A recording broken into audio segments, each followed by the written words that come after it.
let them guide your life towards regret. I'll fight for what I love with every breath. My past is filled with things I won't forget. I use them all to push me to my best.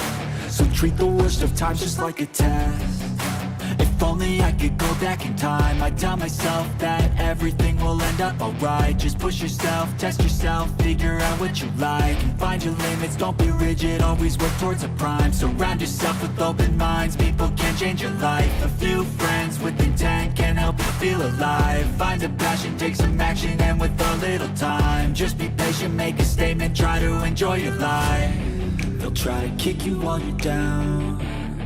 They wanna rise up while you drown. They wanna fill your head with doubt. They're silently scared that you'll figure it out. I'll make it look like I'm losing, won't bother hiding my bruises. And when they finally think you're wounded, then it's your chance to be ruthless.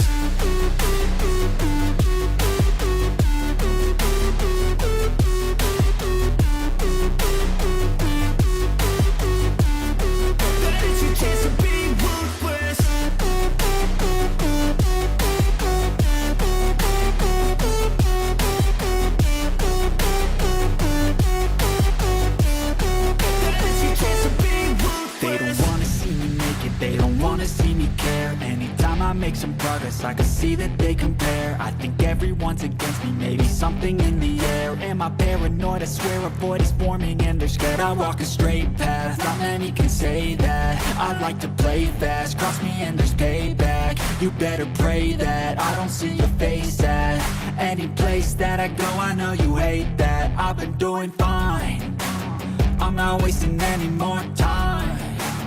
I live for the fight and the climb, and I think that the pain that's deep inside is what defines.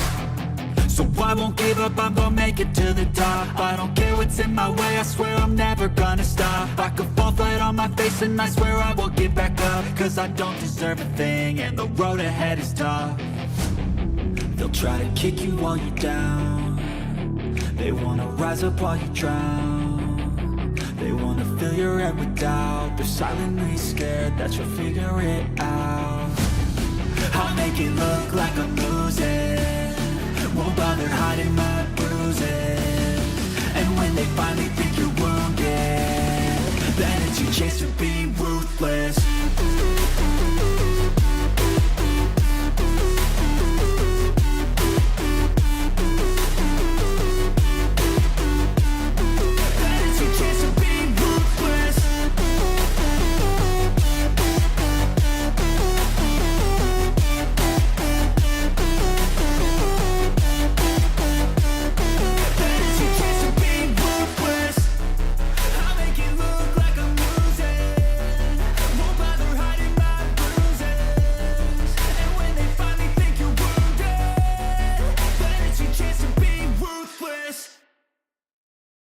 I don't ever slow up, no I don't take shit, I got no love.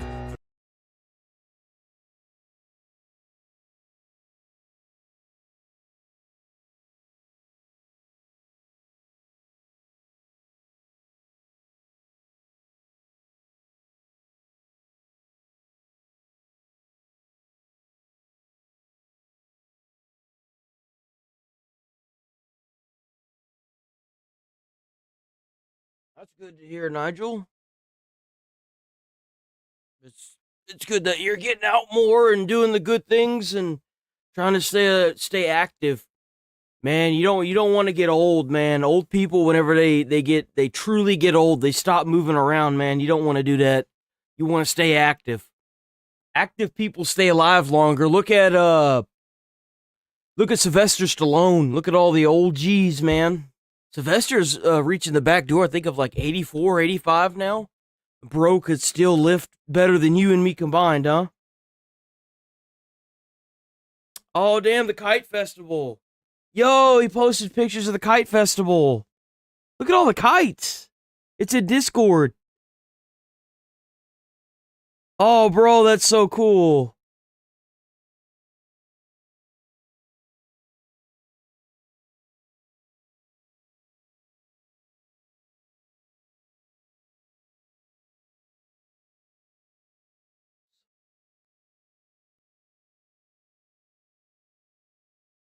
Bro, that's as pretty as a postcard, bro. What?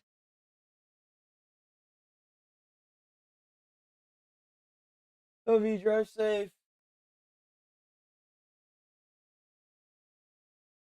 Yeah, you gotta keep moving, man. Asmon's dad kept going, bro. You know what's funny? Whenever Asmon's dad was kicking the bucket, he said, now they could say that you killed me too.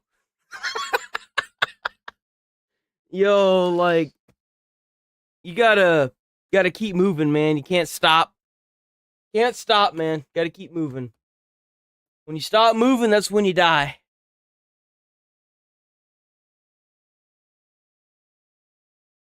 The hell is this?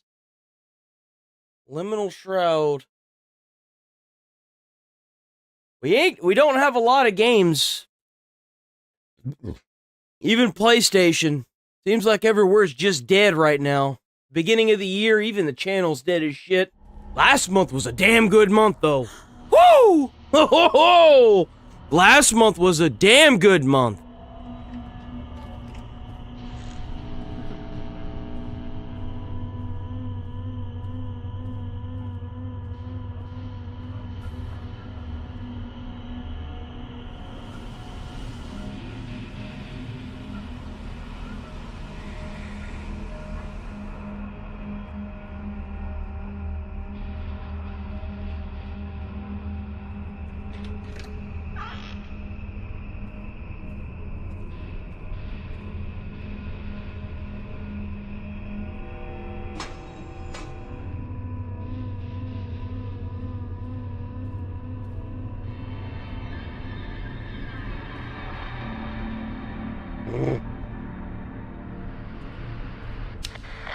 What a weird game.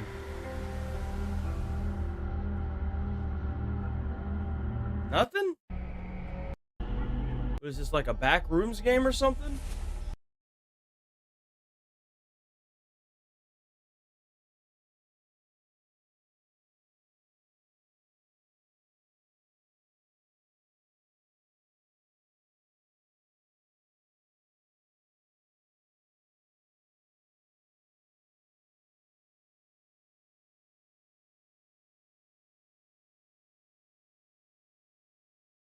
Yeah, I keep hearing a few things with it.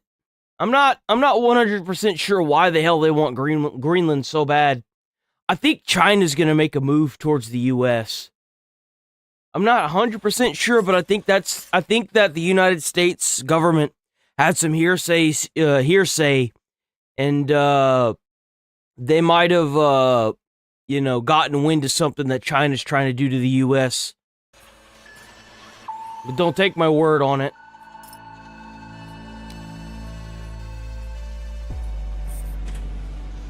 What can I do for you? I don't know. Maybe they're trying to cut off America's, like...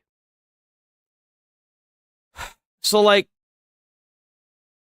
from what I understand, China wants Greenland, and Trump keeps saying that it involves our national security. Now, I don't know what's in Greenland, but based on everything that Trump has done so far, I would assume that whatever's in Greenland is bad if China gets it. Now, this is just taking it by word of mouth. Obviously, we don't know. I kind of don't want Greenland. I would rather us take back fucking Minnesota and get these fucking states in line, but that's just my opinion. What the hell is this? Paramount's Landman obliterates the pronoun argument after a show introduced a non-binary character. Oh boy. Are you Your roommate. are you on the cheerleading team? Do I look like a fucking cheerleader? I'm pagan. She's hot as hell, bro. She is fine as fuck. What the fuck? Charizard prize transcends all boundaries. Oh, hold on. Too young Excuse me. Charizard. Where are my manners? Check out Susie Mod. W Susie Mod. I tried to find the other geographic one today. I don't know what happened to it. I'm gonna have to go to my video. Maybe I didn't sub to it by accident. Please go sub to this content creator. They deserve all the likes, follows, and views, not me. I haven't heard back from any of them yet. At least I don't think so. So please go check them out. But yeah. Leave the pack to seek the ultimate challenge, the Grey Crags. I didn't think Charizards were in packs. A forbidden zone where ancient rulers hide. Hydreigon emerges, ready to eliminate the intruding Charizard. Damn! Garchomp rises from the abyss to complete the encirclement. When the brink of death nears, the Charizard Y bond explodes. Mega Charizard Y, the wind deity commanding the sky and light. The drought ability activates, incinerating Hydreigon's darkness. Solar power is concentrated by Mega Charizard Y into a single strike. On the ground, a violent Charizardite X transformation occurs. Mega Charizard X, a true black dragon bearing lethal blue flames. Mega Charizard X bears dragon-type power and ultimate physical claws. Tough claws amplify damage from Mega Charizard X in close quarters. Garchomp and Hydreigon are forced to yield to the Mega power. The battle ends, leaving a new definition of evolution. Both Charizard return. Is that really Morgan Freeman? But as legends. Charizard, Or is this AI? becoming a true dragon, has only just begun. Mega Charizard Y's Heatwave purges. I always wondered why there are two different versions of Charizard. Doesn't that mean that, like, every Pokemon has two different versions? Or, like... So, Garchomp struggles to end the battle on the ground. Hydreigon strikes multi-directionally to seal Mega Charizard Y. Mega Charizard Y's flight speed defies biological limits. Hydreigon does not yield its sky so easily. Mega Charizard Y borrows solar energy to reinforce itself. Mega Charizard X launches flamblets with extreme heat.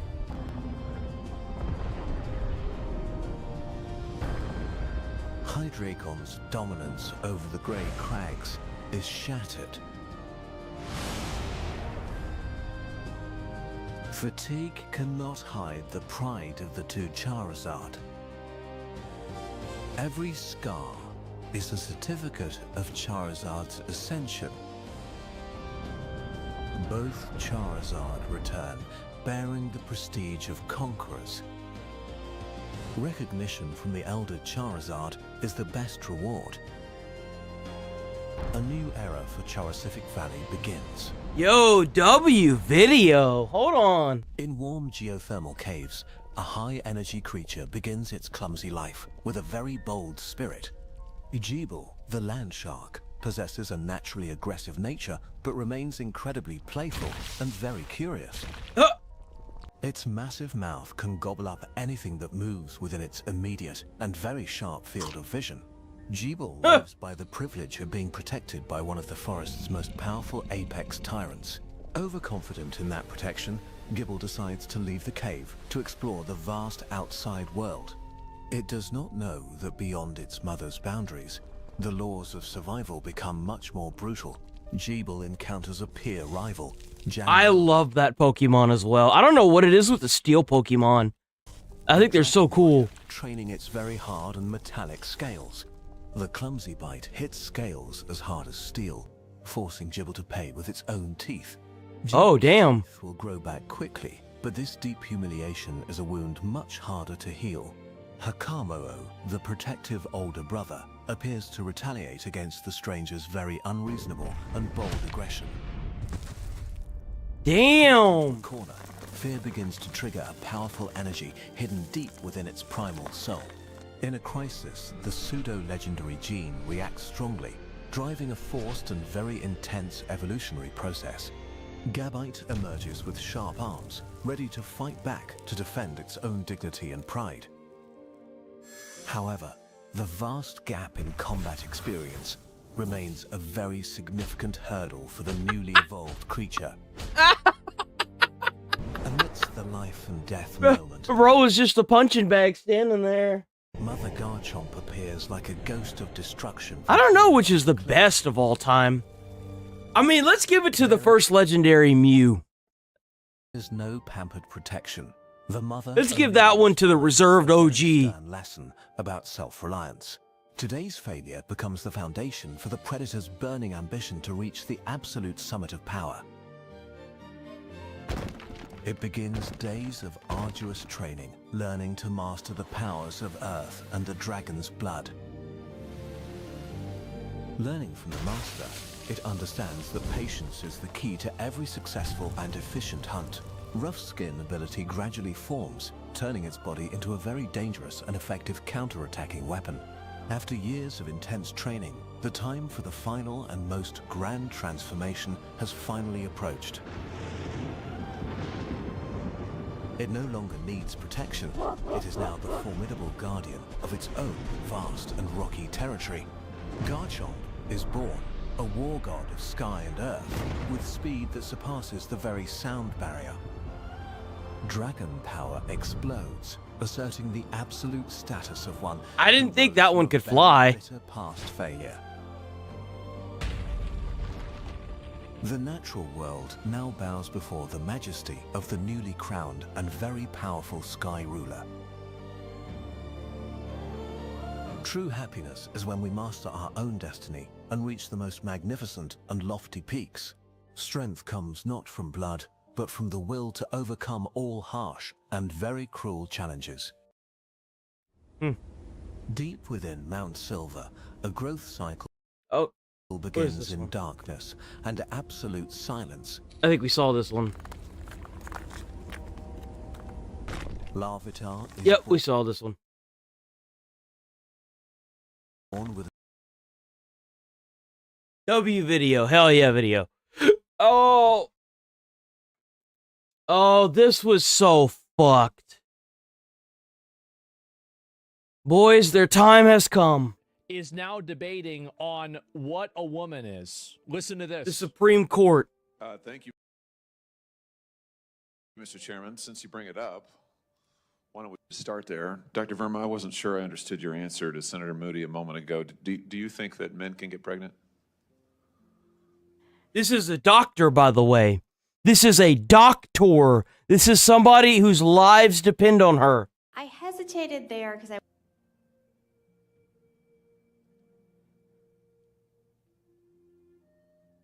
We got to get rid of these people. We got to get rid of them. This isn't just some good person. This is a so-called expert. So-called experts who are biasly making charts. Crazy. Like this is you've got it. This has got to stop. This is so ridiculous. So whenever you hear someone say so-called experts, they're referring to these people. insane, so stupid. What is this? Take away our license? I wasn't sure where the conversation was going or what the goal was. I mean, I do take care of patients with different identities. I take care of many women. I take care of people with different identities. And so that's where I paused. I think, yeah, I wasn't sure where you were going with that. Well, the goal is just the truth. So can men get pregnant? Again, the reason I paused there. I love watching this unravel in real time. I do. There has been nothing better than watching these people totally unravel and unwind in real time. Mm-hmm. Because the sad part is that if they go against what they've preached for 4 years, they get alienated by their own community, and their community's filled with schizos. And if they don't, they get alienated, and if they don't answer these questions, they get alienated by anybody who's going to take them seriously. They have put themselves in such a bad spot, they'd rather choose not to answer. And this isn't just a her. It's not just because of her. Anyone who's gotten up to the podium, it's been the same thing across the board. It's embarrassing. This is the saddest thing ever. It is. I'm not really sure what the... It is. This is probably the most embarrassing thing I think I've seen. It's The embarrassing. goal is just to establish a biological reality. You just said a moment ago that Science and evidence should control, not politics. Right. So let's just test that proposition. Can men get pregnant? I take care of people with many identities. This is crazy. I hate that we have to sit here and waste our time on these people. How did anyone ever take these people serious? I never for a second took these people serious. Like, how? How has it gotten this bad? They're in the Supreme Court debating this right now. This is insane. What is wrong with you? Back to the script? Yes. But Can men get I take care pregnant? of many women that can get pregnant. I do take care of people that don't identify as women. That Can men get pregnant? again, as I'm saying, Let me just remind you what you testified to a moment ago. Science and evidence should control, not politics. I don't know how anybody can watch this and not come to the conclusion that this woman is absolutely insane and should be she should have her license taken away from her. She should have never had a license. She should have never had any kind of certification. Like, this goes back to what I was saying a couple weeks ago. Anyone can go to college and get a GED. I mean, a diploma. I guess they got their GEDs, huh? Yeah, they went to college and got those special GEDs. No, anyone can get a diploma as long as you got enough money for it. You think that men can get pregnant, or you can't answer this simple biological reality? You should be disbarred, or like not disbarred, but like, you know, had your license totally taken away. Like, what are we doing with this? It's insane that this is even happening. Like, and this is the problem, is that I don't think that we are nearly aggressive enough with these people that are trying to take their weird ideology and turn it into an actual practice. Like, you have to totally destroy these people, and you have to make an example. Yeah, like, at what point does it become malpractice to do this? Because it is. If you have a child that comes to you, and they're telling you that they're having, like, problems, and you tell them that it's because they're fucking trans, at what point does it become malpractice? Like, come on. Of them too. Because if you don't do that, they will totally unravel the world just so they can feel good or to fit in with their ideology. You can't let this happen at all. So, can men get pregnant? You're a doctor, I agree. think. Science and evidence should guide medicine. Science and evidence. Science and evidence tell us that men can get pregnant? Biological men. Can they get pregnant? I also No. think yes/no questions like this are a political tool. And No. It's a question. It's a question to something you yourself set up. Let's leave it to science. Well, science says that a man cannot get pregnant. It's physically impossible for a human male to become pregnant. We don't have the technology to make that happen yet. But until then, we gotta lock in. This is no, you don't understand. No, this is all a political tool. Oh my Why are God. you here? She would have been better off straight up not showing up. If every question is a political tool that you don't agree with, what is even the point of showing up? Yes, no questions are about the truth, doctor. Let's not make a mockery of this proceeding. This is about science and evidence, and I'm asking you.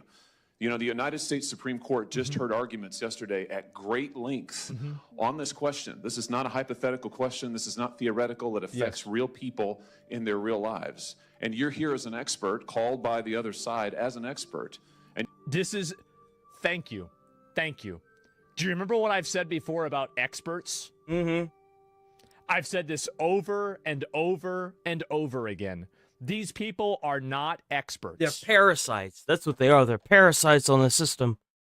They're parasites on a system filled with mentally ill people that need help. And instead of getting them the help they need, we're chopping and lopping their dicks off and turning them into little girls, and not realizing that it's not even possible for that to happen yet. Like, what are we doing? This is what happens when the schizos get tired of being called schizos and try to take over the system that calls them schizos.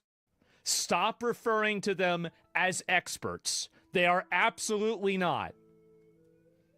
Who's defending her? The people that put her up there to say this shit. Yep. Absolutely. If you think that this is the truth, a lot of these weird leftist people, they do this constantly. They can't define what a woman is, but they can define what sexism is against women instantly. How does that happen? But how can you call someone a man or a woman if you don't even know what makes a woman a woman? How can the Constitution protect somebody if you don't even know what a woman is?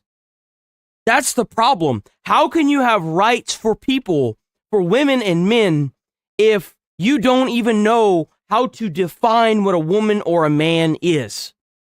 Trans is not a biological male or female. It is somebody who is transitioning from one to the other, but they will never fully be the other. They will always be whatever they were born with. We don't have the technology to alter DNA to change someone's gender yet. We may never, because of the laws that we have in place that prevent human testing. They're there for a reason. You've been telling us that you follow, right? Never you're a listen to doctor, experts. and you follow the science and the evidence. So I just want to know, based on the science, can men get pregnant? That's a yes or no question. It really is, I think. I think you're trying to reduce the complexity of a lot. I'm not. I'm trying. There's nothing complex about the human genome. If you have more Ys, I believe it's X and Y. Hold on. No complexity.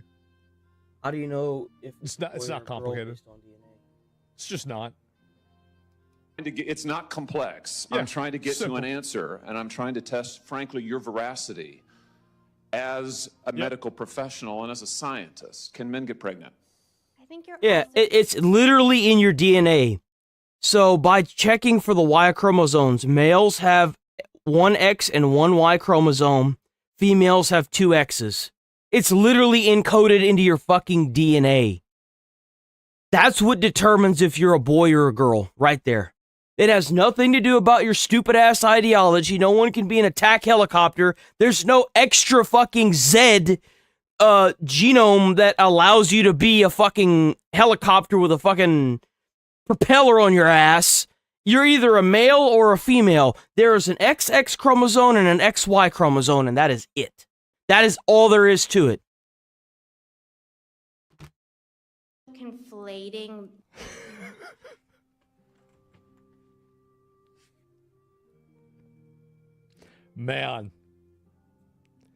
Man. She's definitely in denial. It is. This is a doctor. And I want you guys to see how bad it is.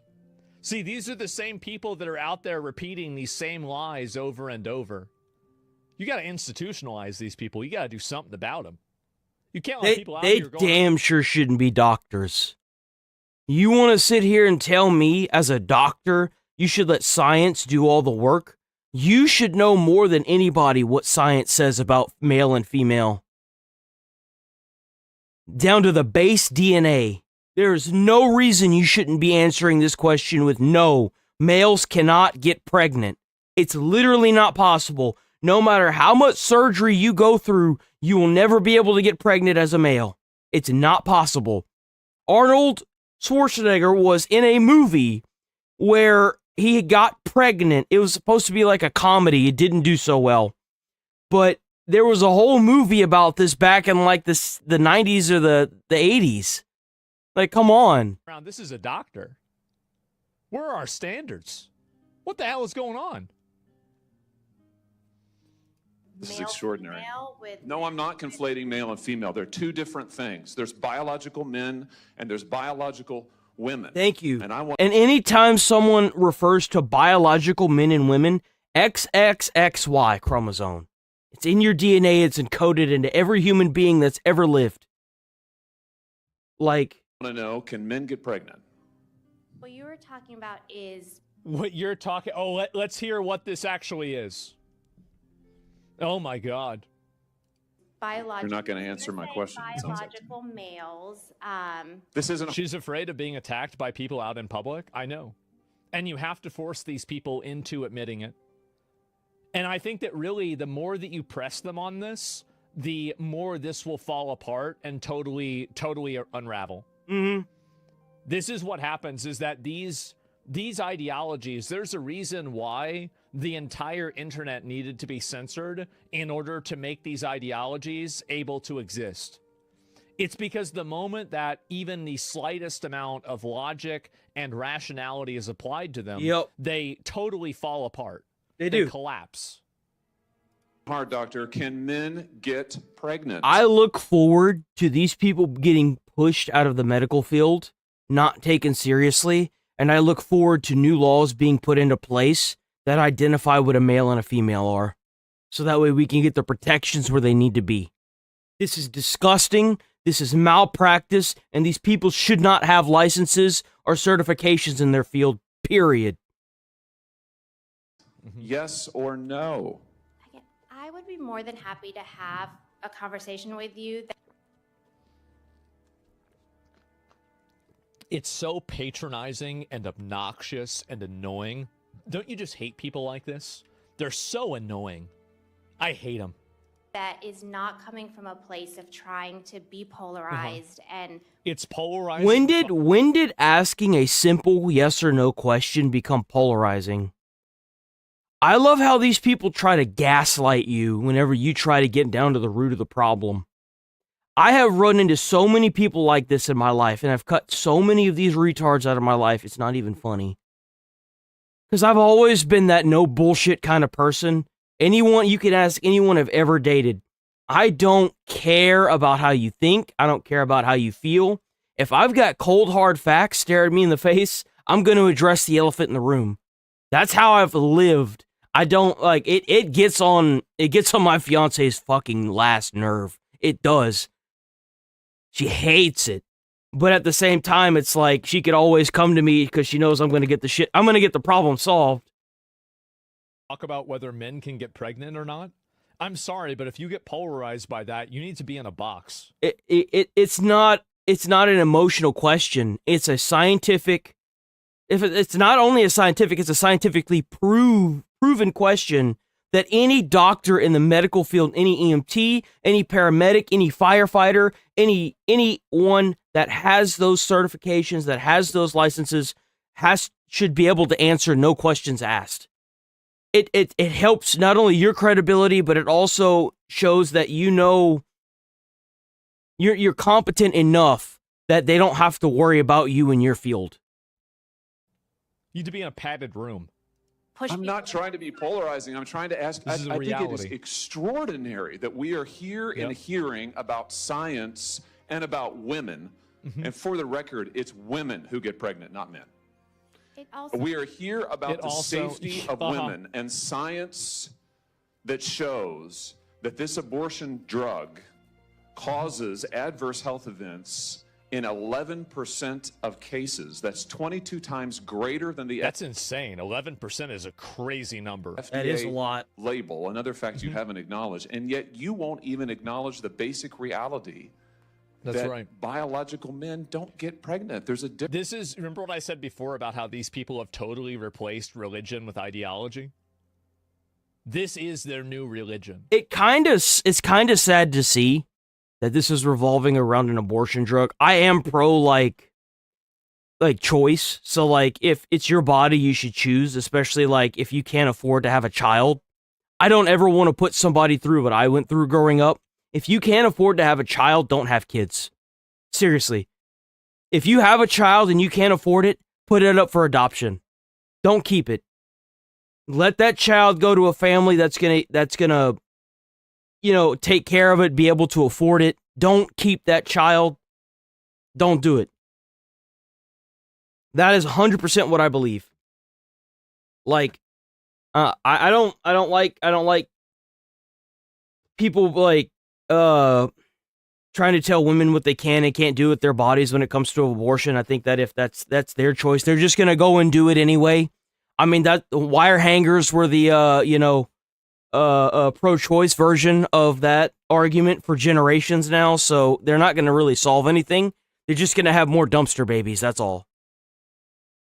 Like, there's not gonna be a time where them taking women's rights to go to a clinic and get abortions is going to result in less people dying from using a wire hanger. Like, that's the whole reason why these clinics popped up to begin with, is because people were dying because they were doing it incorrectly. You know what I'm saying? Like, people are going to do it. They just had a safe place to go to get it done properly.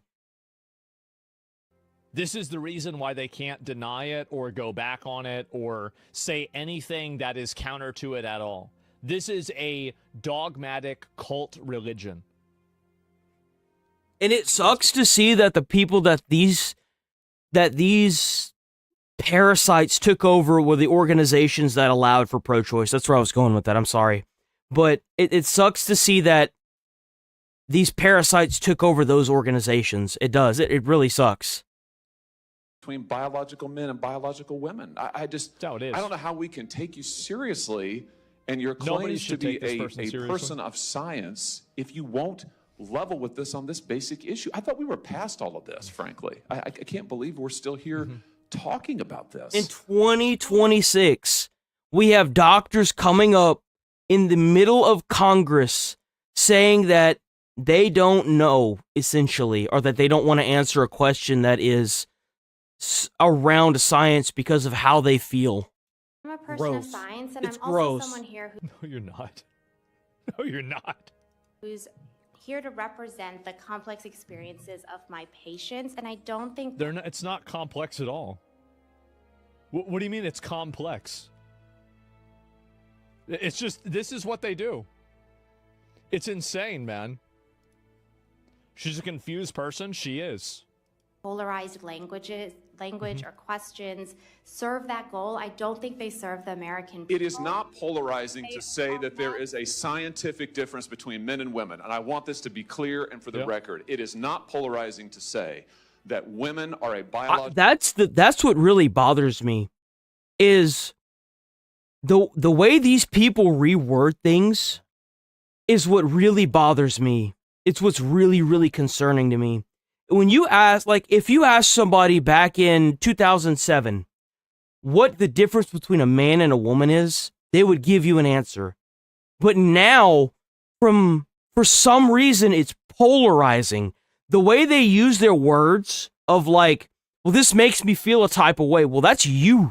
That's your problem. You need to figure out your emotions and realize how completely deranged you are. Oh, well, that makes me feel a type of way. That's not my fault. That's yours. Suck it up. Live in the real world. No one around you should have to deal with your emotions. Deal with your own emotions. Why is this even, like, you can't alter someone's entire biology because of how you feel. That's not how this works. Even if you get surgery done on that person to turn them into a woman, well, guess what? They still can't bear kids. They're still not a woman down to the DNA level. It's not possible. It doesn't matter what you think and feel. No one cares about what you think and feel. Like, come on. Reality and should be treated and protected as such. That is not polarizing. That is truth. It is also, by the way, a fact. The United States Constitution, which offers unique protections to women in a variety of circumstances as women. That's another really big component. I don't know who the hell this guy is. I like this guy. I don't know who the fuck he is, but I like this guy. Talking about is that if you can't define what a woman is, how can we define sexism against women? How can we define gender discrimination against women? How can we define any of these different things in all of our laws? And I feel so validated right now, it's not even funny. I feel so fucking validated right now, bro. It's not even funny. I haven't even seen this. If we can't even identify what a woman I didn't see this, bro. You see what I'm saying? And this is what these people have a problem with, is they're not even able to engage with this even in the first degree of rationality. So yeah, whenever you make your ideology your identity, you perceive every criticism as a personal attack, and you will always defy logic just so you can feel in the right.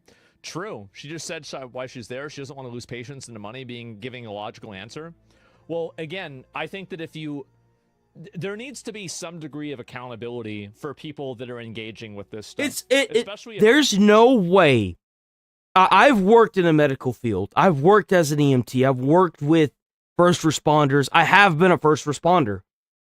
There's no way that I would ever come across somebody like this and not pull them aside and say, you are incentivizing medical malpractice. You need to be removed.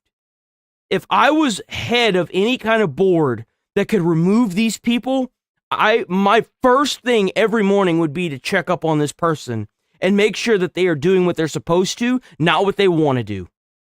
And if they are not, I would take her license away so fast, she wouldn't know what to do. And I'd do the same damn thing to a man, too. I don't give a shit what gender you are. This is medical malpractice, and it's disgusting. These people are coming to you for help, and you're sitting here, and you're pulling this bullshit. It's bullshit, and you're hurting people. They're doctors. Because when you're a doctor, like, this is a license that's given to you by a medical board.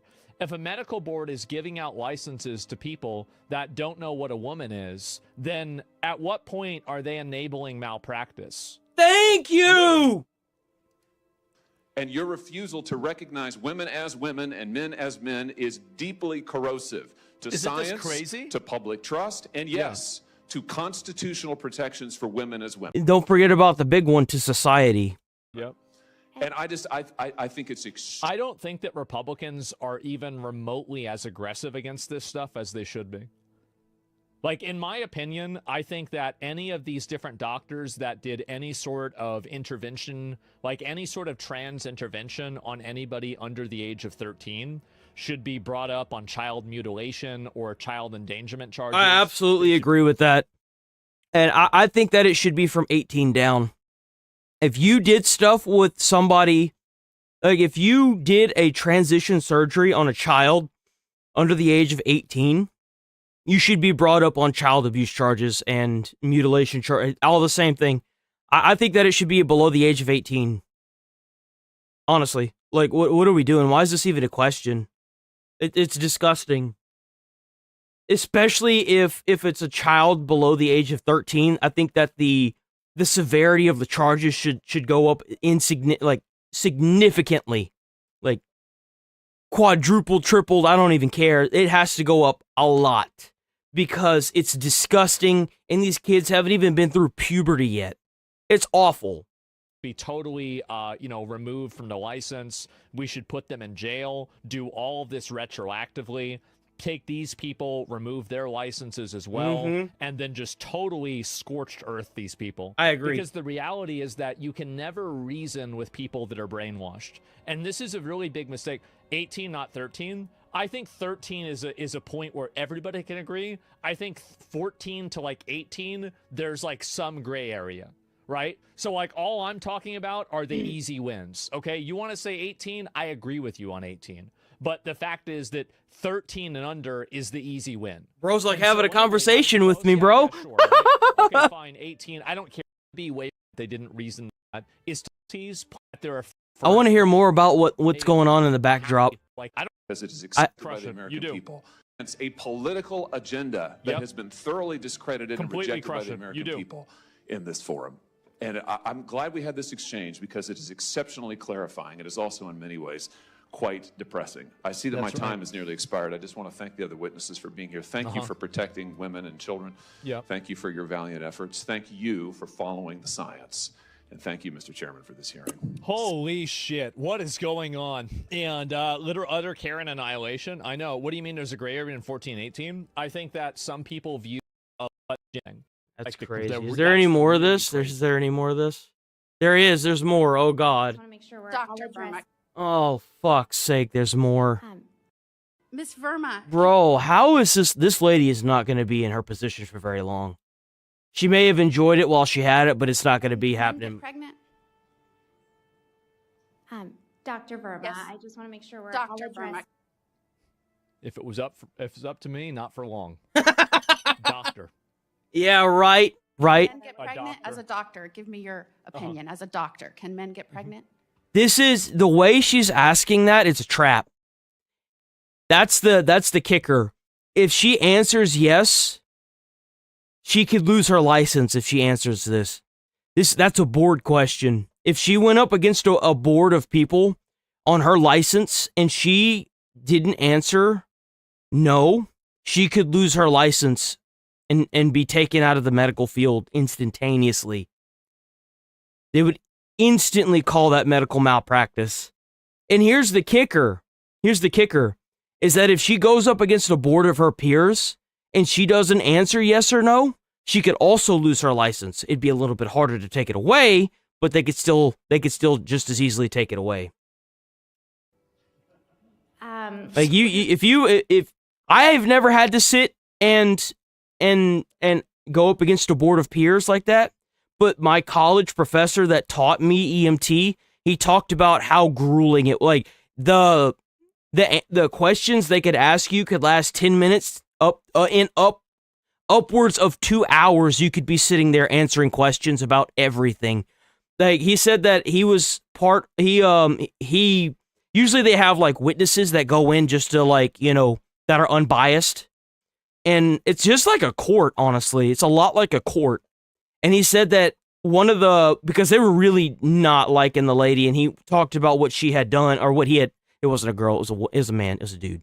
What he had done, and one of the board members that were like asking questions literally got the book, slapped it down on the desk, and opened it up and just went to a random page and asked a random question. And because like they were trying to get to the root of a lot of stuff, and he's like, that's all he did for like almost 2 hours was like flip through the book, and then the guy apparently got most of them right, even though they didn't want him to keep his license. He still kept it. And it's like, it was like a bias thing towards him. It wasn't really like a medical malpractice or anything. It was more of because the topic came up because of harassment and stuff. And it like, come to find out, all the board members that were trying to get his license taken away, they ended up getting, you know, not like killed, but you know, they lost their ability to continue doing their services. So it all kind of worked out in the end. He's laughing. I mean, I'll move on to the next one. Is doctor. No, you never let these people move on. You bury them. Absolutely bury them. Yes, they should bury. What are you doing moving on? No. I know you're like they don't want people that are going to go up there and then stick and glue to the one person like that one guy did. I feel like if every senator up there that was asking questions, or every person that was up there asking questions, would just refuse to move on until the answer or until the question is answered with the yes or no, I feel like that you would wear these people down eventually. It will happen. You're an AG, like I was an AG. Can men get pregnant? No. Miss Verma, no, obviously not. Obviously, you can't get pregnant if you're if you're a man. Yeah. Duh. It's so obvious. Let me go and see if I can find the other comments about this, because there's been even more about this with the Supreme Court. Is that it? It is insane.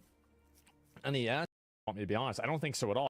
Oh my God, where are these people? I don't even think that I'm a... Will not sit by when women are discriminated against in sports. I will echo Attorney General's comments about how brave these women are, these young women. I thank you on behalf of course, myself, but I think... Yeah, obviously, right? And you know what's really sad is they want to sit here and say, well, there's no man that's going to transition over into a woman and become like a world champ. Like, that's exactly what happened with the most recent women's strongest woman event. A lady took home a man took home the trophy, and then later got completely dethroned whenever people found out that it was a dude. Like, it's so disrespectful to even sit here and play these games with these schizos, man. It's just, it's so the West gross. Is falling. Well, I think that the reason it's why so things gross. are getting worse. This last year, and thanks to your advocacy, it passed the House with bipartisan support. Yep. Yet because of the ridiculous filibuster rule in the Senate, it dies in They need to get rid of that goddamn thing. They need to get rid of the filibuster. They need that shit gone, bruh. For good or for worse, man, that is just garbage. Which is why these cases are so important. SCOTUS has a chance to protect women because the Senate has failed them. During this entire fight, I have said that states need to exercise their 10th Amendment rights to protect women's sports, and thankfully, 27 states have exerted their rights and passed bills to protect women. Thank God. Title IX was created by Congress. That's sad that only 27 states did it, though. Why isn't it all 50? Like, come on. 50 years ago, specifically to create and protect women in sports. Obviously. You can't even utilize that amendment unless you know what a man and a woman is. It's just so stupid. It's a complete and total, like, joke. Perversion of what a woman is. It is. It's a perversion. That's the word. That's a good word. I'm going to use that. It's a perversion of what a woman is. It absolutely is. Been under constant attack. Jesus. Men do not belong in women's sports because they are not women. They are men. The Supreme Court has the opportunity to... I don't see how anybody can argue against this on any sort of foundation that makes sense at all. No, exactly. Really. There's no foundation for this at all. Women's sports. It's crazy. And the state's ability to act where the federal government has... It's prepubescent. Yeah. Notion that males lack an athletic advantage at 6 years old. That's about as early as the science goes from what's in the record. And even at that age, males have about a 5% athletic advantage over girls in most situations. Now, you're just It's just like, I mean, when would there ever be a situation where a 6-year-old was trans? Oh, I know. Yeah, you can't tell me that a 6-year-old knows that they're transgender when they haven't even had, like, their first, like, intimate moment, and they best not have had an intimate moment at the age of 6. It's disgusting. It's disgusting. They don't know what the hell they are. All they know is that their parent is trying to tell them that they're a type of way, so they're going to act that type of way to get the, parenting affection. I don't even know what it's called. It sounds gross coming out of my mouth. But, like, they don't know any better. They're expecting the adults around them to know better. And it's abuse. It's absolutely abuse. Grooming. The parent, probably the mother, grooms them to be trans. It's insane, man. You haven't even been through puberty. You don't know what the hell you are. Boys are absolutely so. You'd be a 6'7" freaking giant. You're like, who knows? Yeah, I mean, obviously they are. I mean, it's not even a question. But this is what happens. You argue the Supreme Court the definition for sex should not be used when ruling how to enforce Title IX. And this is the other big problem for what happens, is that this is the reason why I don't think anybody should accept the lie that, gender and sex are two different things. The reason why is because they intentionally redefine these terms in order for them to try to tell you what the difference is. Mm-hmm. And I think that basically... No, they just skirt around them is what they do. They don't want to address them because they know that their argument will fall apart instantaneously if they do. That's how they've gotten away with this for so long. And it's gotten so bad that they're now being addressed in court of like, well, what the hell is a woman? You don't even know what a woman is. So like, why are you even here? It's so stupid. I got retweeted by the vice president. That's right, boys. Asmongold got retweeted by J.D. Vance. This is the big news. The ICE agent who shot Renee Good on January 7th in Minneapolis, Jonathan Ross, suffered internal bleeding to the torso following the incident. That's right.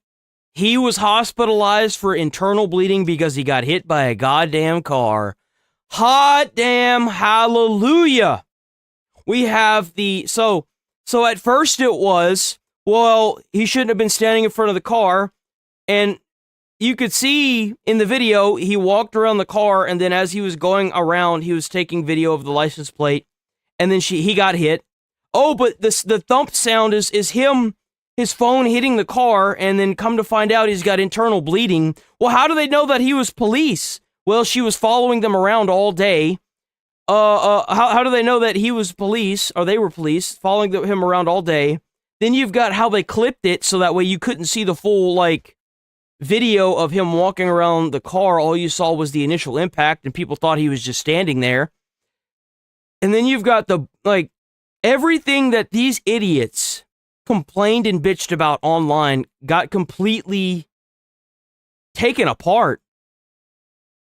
It's almost as if she hit him. Well, what we're witnessing right now is a complete and absolute narrative collapse. You know, I've been a defense attorney for a long time. A conviction here is probably going to be very, very, very unlikely. When the vehicle goes forward and he's actually hit with the vehicle, if that happens, then I don't think there's really going to be any court that's going to say that that's not a serious threat. Where you could say this may not be as clean a shoot as you want, but I don't think this officer will go to jail. I don't think there's going to be any charges brought. The officer being in front of the car doesn't give the person sitting in the car license. The right to run them over. That's right. To hit the gas and run down the officer. I think it's fair to consider CBS straight fascist government media. We are witnessing a total narrative collapse. There have been like 5 different arguments that these people have made. At the beginning, they said that she was just trying to drive her kids to school. Then they said that she was afraid. Then they said that she didn't hit him. And now they're saying that CBS is state-funded propaganda fascism. JD retweeted me. Did he really? Let me see. Damn, look at that retweet by JD, bro. Look at that retweet by JD Vance, man. It's always good when you got a political official that's like that guy that liked my post on X. That guy that's I'm not sure where he's taken over, but he's taken over one of the states. Man, like by the vice president. Thanks, bro. I appreciate it. I don't really talk about this a lot because I think that it's kind of like an ego thing. I know there are other streamers that how, you know, they get mainstream. Yo, he's actually going through Collargate too right now. It's so crazy. It's so crazy. He got caught electrocuting his dog again, bro. There's a lot of guys that are in really high places that I've spoken to and communicated with, and they're really nice guys, and some of them really appreciate. So crazy.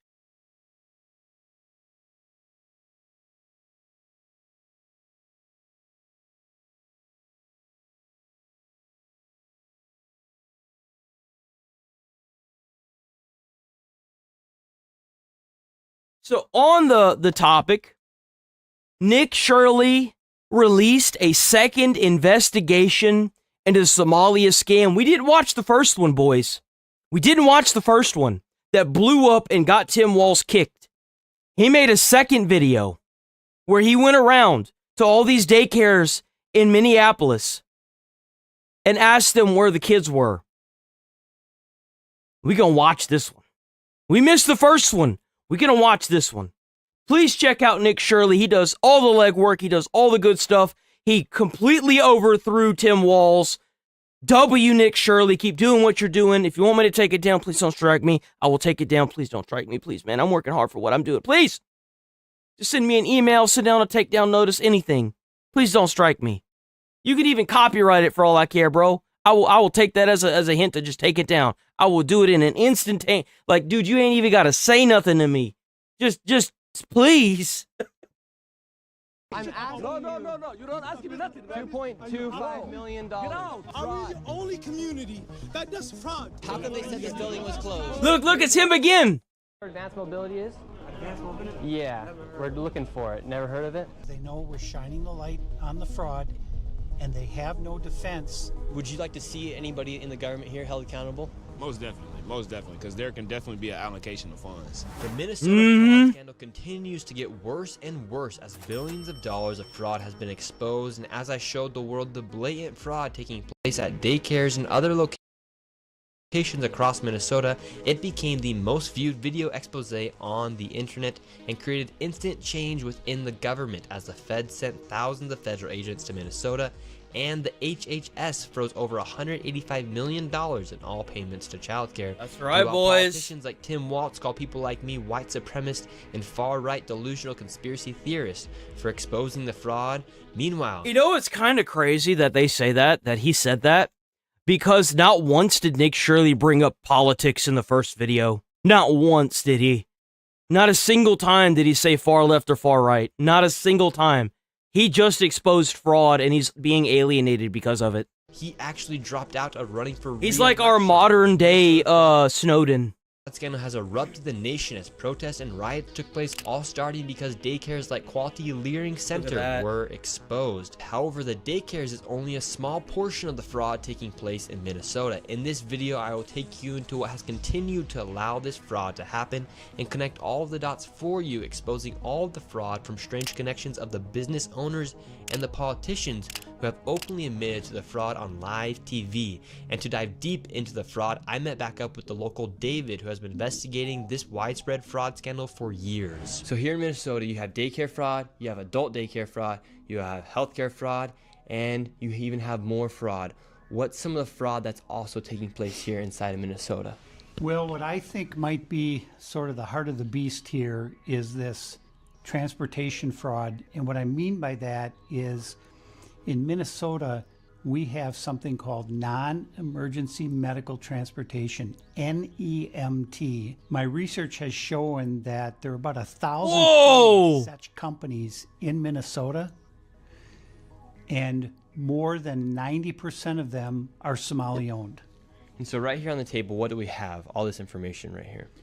So I have a number of companies that are local here in the Twin Cities, and this is just a fraction of the companies that are out there. What I found was that the national average for a non-emergency medical transportation company is 20 vehicles per company. Yeah, I've seen this guy. He would companies, their address. He'd be a great God of War. Some are in a house, some are in a convenience store, some of them. Oh, they're gonna make it into a movie series. Signage, there's nobody there. And so why would there be such a need for all these transportation companies here inside of Minnesota? So if you think of this transportation as the hub of the wheel, so childcare is a spoke, adult daycare is a spoke, autism is a spoke, the interpreter services, which we can get into, that's another spoke. It all ties back to transportation. Why? Because those meals someone had to deliver those meals, someone has to deliver the kid to autism, or say they did. So it all revolves around the transportation. And so when you're looking at this, you say, okay, well, let's just be conservative. Let's go on the low side. Let's say there are only 800 Somali-owned non-emergency medical transportation companies in Minnesota. Well, again, the average is 20 vehicles per company. So that's 800 times 20. You know what's sad? Most Americans can't even afford a new car. And these people have 20 vehicles and they're getting paid to do literally nothing. Remember whatever I was saying, they should debank these people and seize all their assets and distribute it back to the American people? That's exactly what should happen with all that property. Because the thing is they, the American people paid for that with their taxes. That's all taxpayer money. All of it. And it's not even just Minnesota taxpayer money, it's American taxpayer money. These NEMT like companies everybody's taxpayer money. Is if they bring someone to a doctor's appointment, whatever the case might be, or Costco or wherever they're going, because remember, it's non-emergency medical transportation.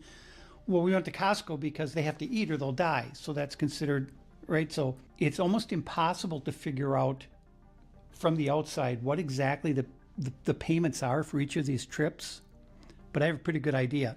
So when someone provides a transportation to a facility or a location, they're also paid for the time to sit there and wait for the appointment to end and then drive the person back. So they're paid 3 different ways, and the average is going to be $50 per trip. So it's going to the appointment as a trip, coming back trip. So that's $100 per round trip. So if you have 800 companies in Minnesota that are NEMT companies, they all own 20 vehicles, and they're all making 10 trips a day, and it's $50 per trip. So it's 800 times 20 times 10 trips times $50 a trip. Do the math. And the reality is, how many of these trips are being provided? 0. They don't have to provide any. Why? Because all the companies they're providing the trips to are also fraudulent. Holy shit. Holy shit. When they are paid by the state of Minnesota, these companies go online and they fill out a form, and it just says, okay, how many trips, how many miles. They submit that electronically to the state, and boom, they get paid. Nobody bothers to check. They don't call the dentist. Did this kid show up? They don't call They don't do anything. As soon as that form is filed with the state of Minnesota, that payment goes out immediately. And so essentially, these transportation companies are what hold all of the fraud together, because you have the daycare centers working with the transportation companies, the adult daycare centers working with the transportation companies, the healthcare companies working with the transportation companies. So it's just another way to bill and to also make it look like something's happening here inside of Minnesota. This is the belly of the beast. All of this fraud revolves around these transportation companies. All of it. This touches every part of fraud here in Minnesota. And today we're going to go confront these people. We confronted them last time. There was no kids in any of the child care centers. And today, what do you And expect? a lot of people were like, well, they're not going to let a YouTuber into the place where, you know, there's going to be kids and stuff. He's like, oh, I remember XQC talking about, he's like, oh, well, I'd take my kid out of there if a YouTuber was trying to get up in there and record. Here's the thing.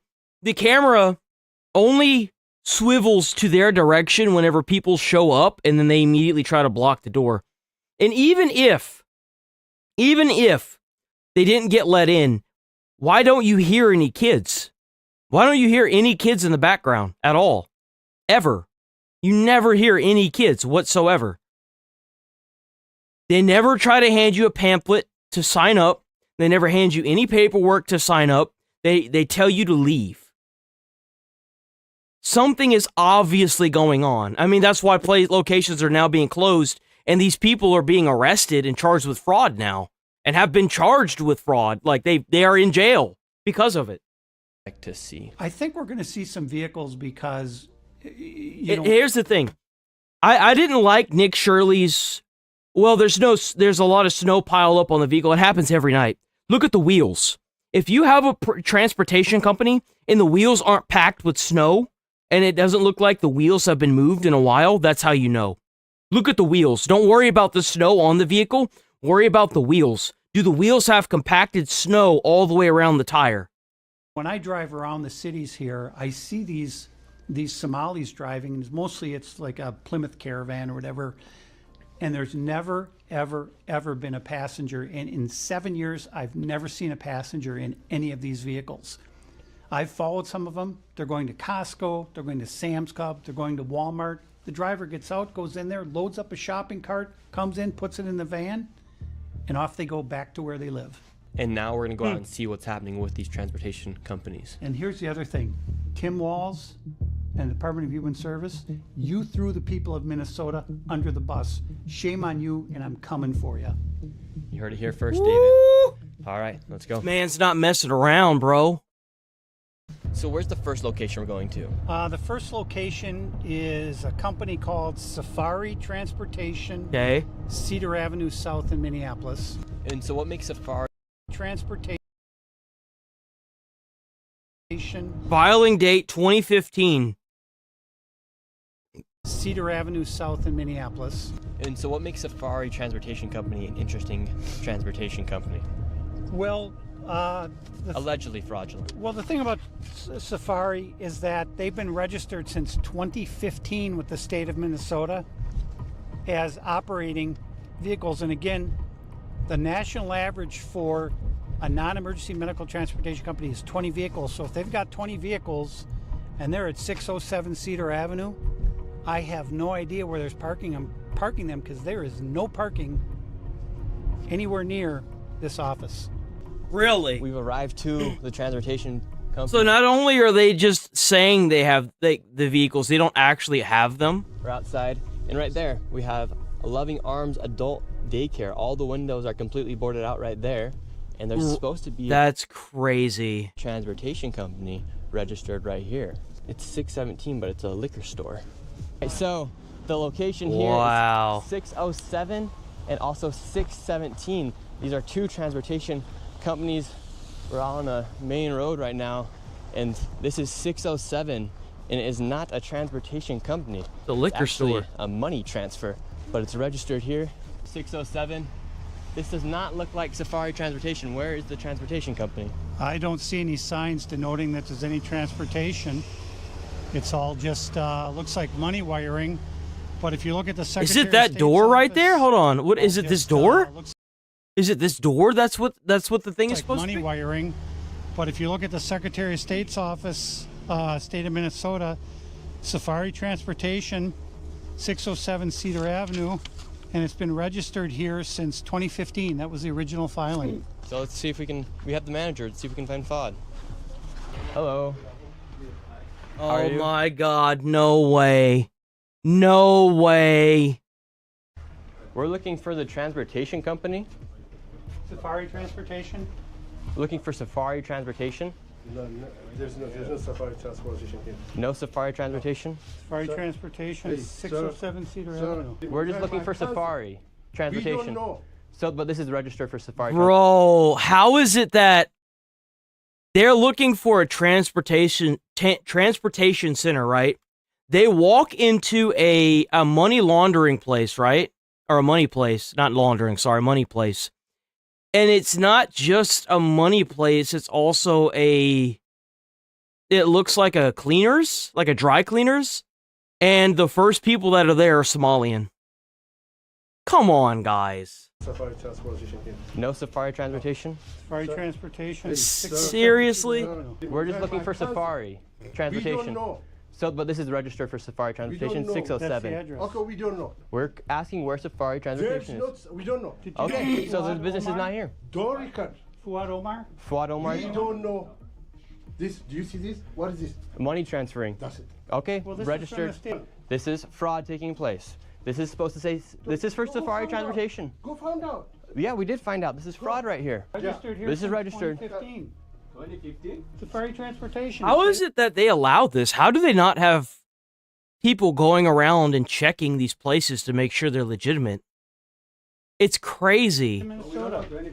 How has this been enabled? Well, but it's registered now. This is current, just off the state of Minnesota website. That's what I'm saying. We need to move there, get some of their free money, man.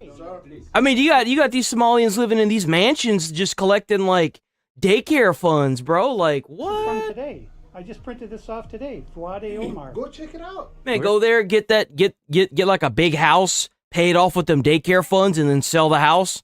Walk away with a couple million, you know what I'm saying? Like Here, this is 607. I could turn that into like a multi-million-dollar business right there, man. Transportation. That's crazy. How? Okay, so it's a fraudulent business. Did you see Safari anything here? That's Exactly. crazy, man. Exactly, it's not Did you here. see it? It's a fraud. Did you see, sir? Okay, thank you. We're gonna go to the next address. All right, let's keep moving on. So 607, this is supposed to be Safari Transportation. Oh, it is. It literally says 607 Cedar Avenue as part of like the money transfer. No transportation company. And now we're going to 617, another transportation company. However, it is actually Cedar Riverside Liquor. Where is the transportation company? 617. 617 right here. Transfer. What do you think the likelihood of them walking into the shop and it being Somalians is? What do you think the likelihood is? For the state of Minnesota is registered to 617 Cedar Avenue South. And it's a liquor store. David, they aren't even trying to hide that these are transportation companies. Where are the vans at? Should we ask? Let's go ask. Yeah, why not? Why wouldn't you ask? Hey, we're looking for Dreamline Transportation. What's that? Look at that. Look at that. Big surprise.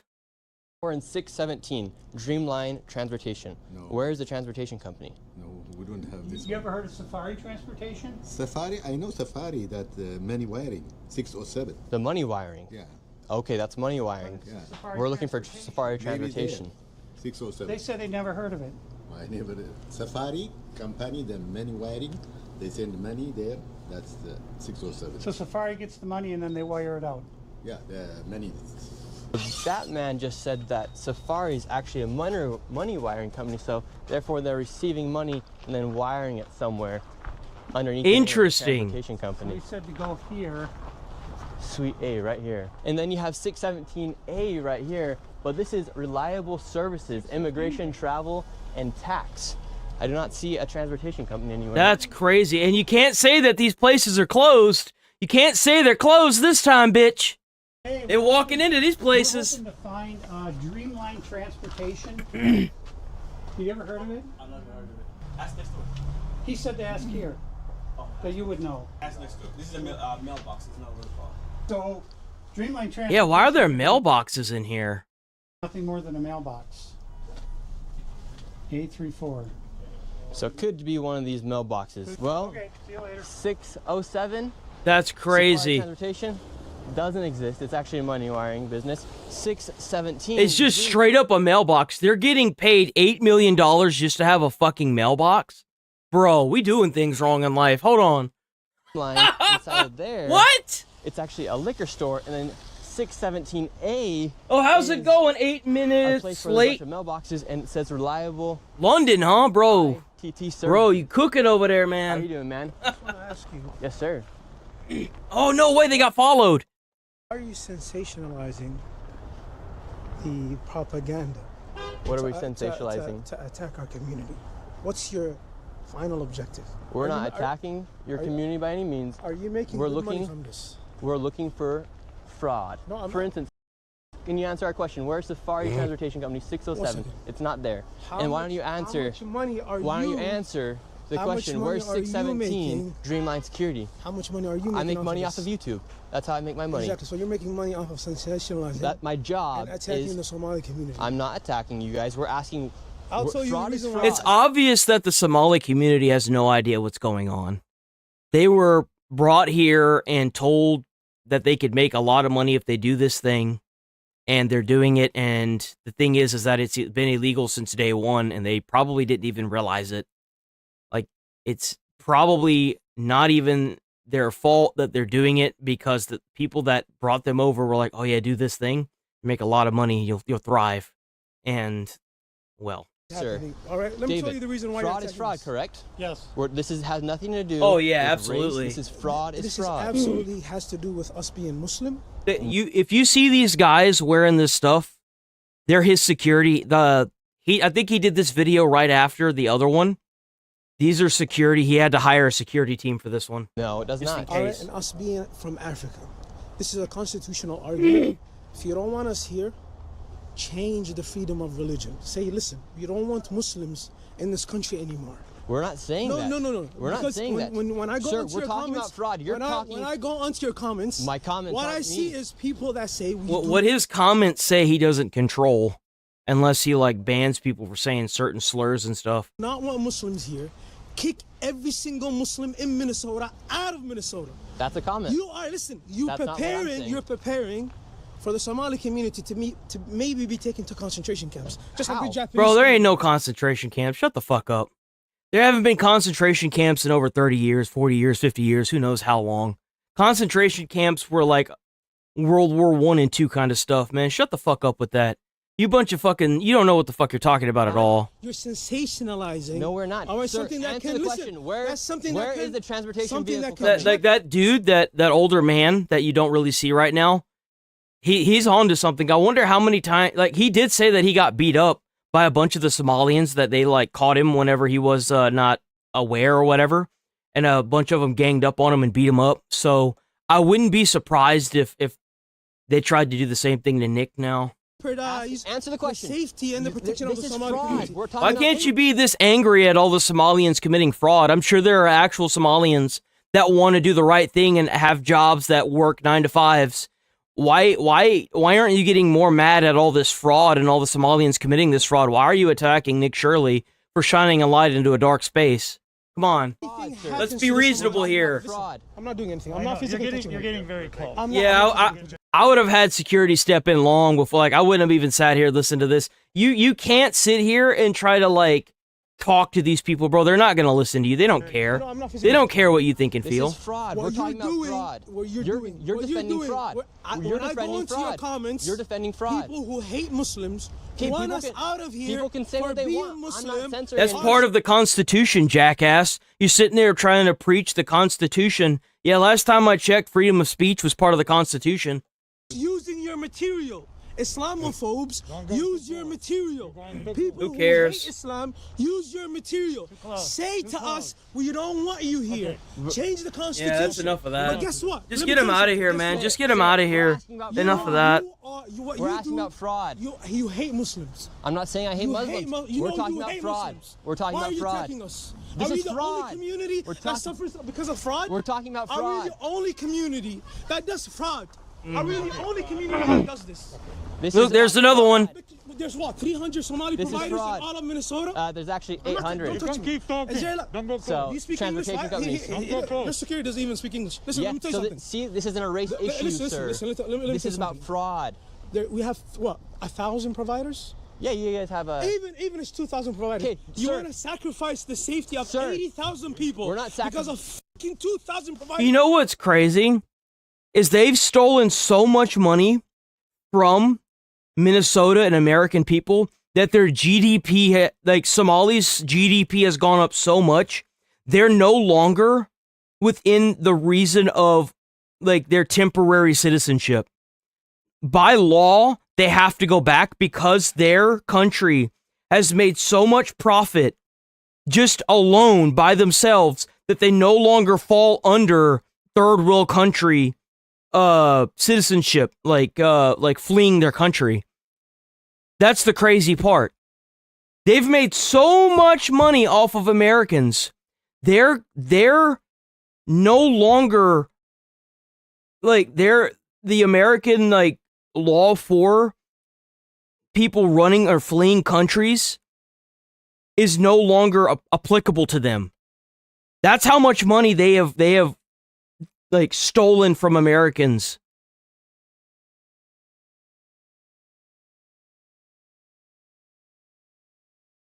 Are Exactly. you f***ing mad?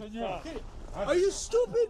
I'm not stupid. You're stupid. Where's the transportation company? What about if a mass shooting happens in Minnesota? It will be because of you. It will be because of Ain't you. gonna be no mass shooting in Minnesota. Ain't nobody trying to shoot up no Muslims. Shut the fuck up, loser. You loser. If any Somali You a loser. You about to get deported. in Minnesota. You getting deported, bitch. Bro, how is this still going? Come on. Let's move on from this. Fighting a race. Well, and this business is operating with an average $1 million in gross revenue, and with those two locations alone, there's over $2.6 million in estimated fraud. All right, we're going to the next location. Remember, though, Tim Walz called this guy a political, or he called him a Republican or far left, or I don't even know what the fuck it is. YouTuber, right? Just to discredit him. Yet Tim Walz isn't even running for re-election because he knows he's cooked. What's interesting, Nick, is that one of the places we just visited, the 617 Cedar Avenue South, that's for Dreamline Transportation. That's the address listed with the state of Minnesota. But the place that we're going right now is going to have vans that say Dreamline Transportation on them, but they haven't moved in months and months. You'll see they're covered with snow. Okay, so yeah, I don't really care about the snow. Do the wheels have compacted snow in them? That's how you know if they've moved. No tire tracks. He should chalk line those tires. He should. And so what he should do is whenever he gets the time, he should chalk line all of these vehicles. You know, like draw chalk on the wheel and then onto the pavement in a line. And if he ever visits that place and he sees that, you know, you wipe away the snow or whatever, and you see, and you should do this during the winter. The winter is the best time to do it because the snow's going to cover everything up. Look and see if that chalk line still lines up. That's how you'll know if they've moved or not. Chalk line these wheels, man. why are they using this address? And all that was in there was a liquor store.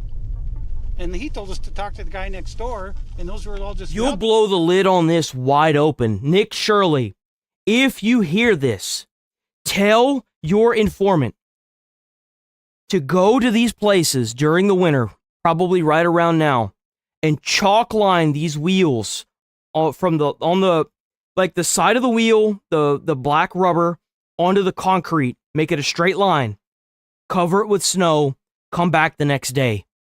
Take pictures of every single vehicle. Do the exact same thing to every vehicle. You will blow the lid on this even wider because you will debunk so many people. And then the guy next door said, go talk to him. I said, we just talked to him. Obviously, the cover up, and you see how they all stick together, and it's all this intimidation. And thank God we had the security we did there, because that would have been Muslims bad. said they are peaceful. No, it doesn't look peaceful. Vehicle company right here. Yeah, I wouldn't say that it's Muslims. Dude, that hasn't moved in forever. There's ice on the bottom of it. Look. You know how long a vehicle has to be sitting for the snow to melt and then grow icicles like that constantly? Like this shit's almost to the ground.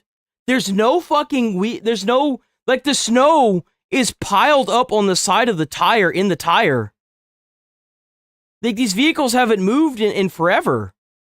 There's no ice or snow compacted into the tires. Like, what? That's kind of crazy. Like, these vehicles have been sitting here so long that the mirrors have frosted over with ice. Oh, but you know, like, that happens every night. No, dude, not like that.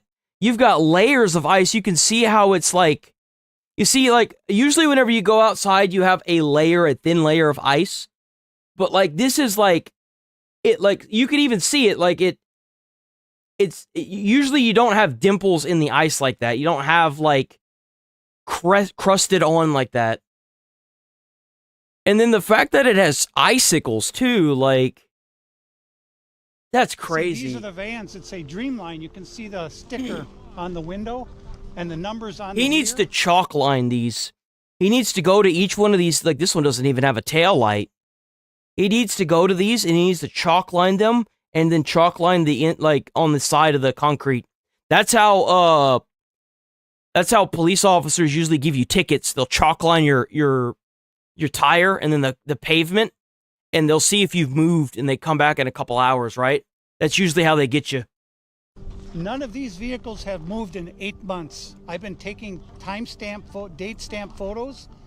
All these vehicles are in the exact same spot they were 8 months ago. And look, there's no tire tracks, so they haven't moved.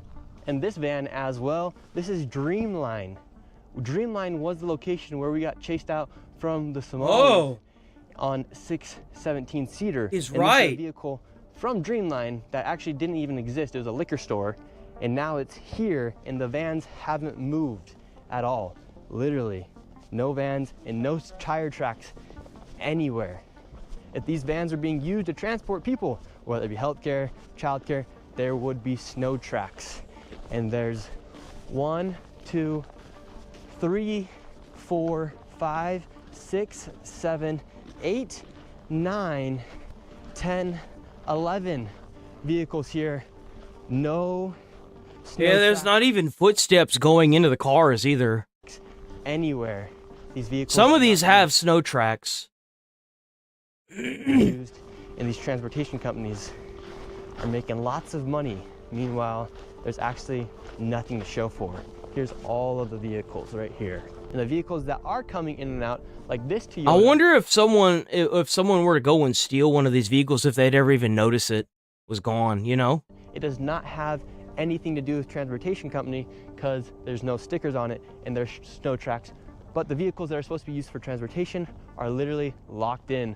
Snow is building icicles. No one's even came out to remove the snow off the window. These transportation vehicles are not moving. And then right here, David has more paperwork for Silver Mountain.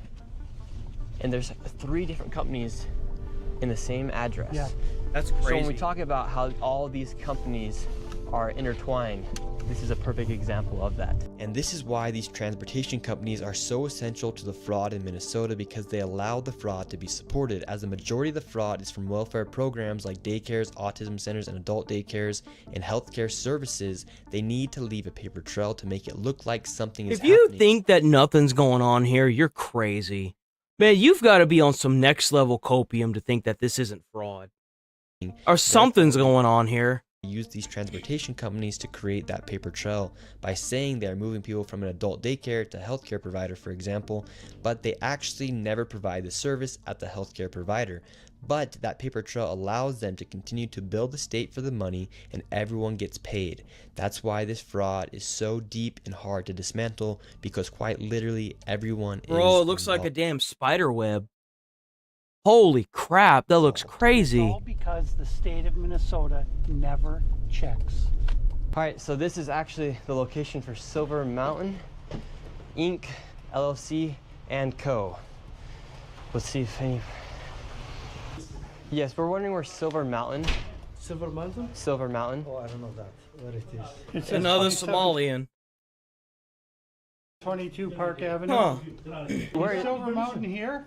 Silver Mountain. You don't have a permission to do that. Okay, so Silver Mountain does not exist. You were No, the name's not Silver Mountain. It's just Silver Mountain. Don't ask me that. When you come. All right, So sir. Silver Well, Mountain? so It's Silver, another way so that's Silver the Mountain way does to not make a exist. business. 27, You're making a 22 business. Park You have Avenue. millions of people watching you. Silver You're making Mountain. business to Okay, 600 sir. people. You have millions of people watching right Yes. now. Where is Silver Mountain I don't know Home where Healthcare? Silver Mountain is. Okay, well that's what we're looking for. All right, we're moving on.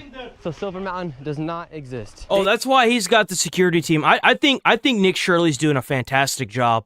I hope he uncovers this fraud all across the country. I hope he makes billions doing it.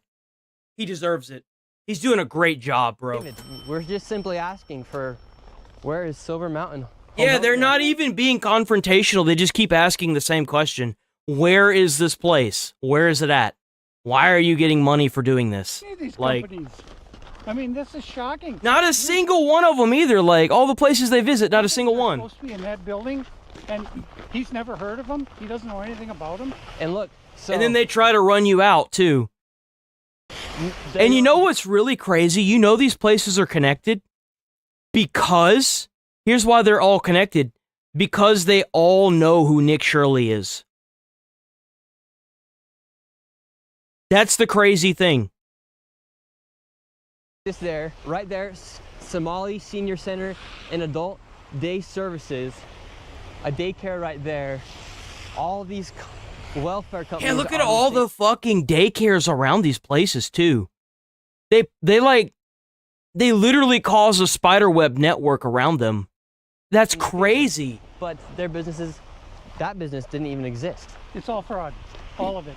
So right there is a transportation company, no passenger, just a driver. How come you think when it comes time to take accountability for what's happening, or just to answer simple questions about the fraud, they can't answer?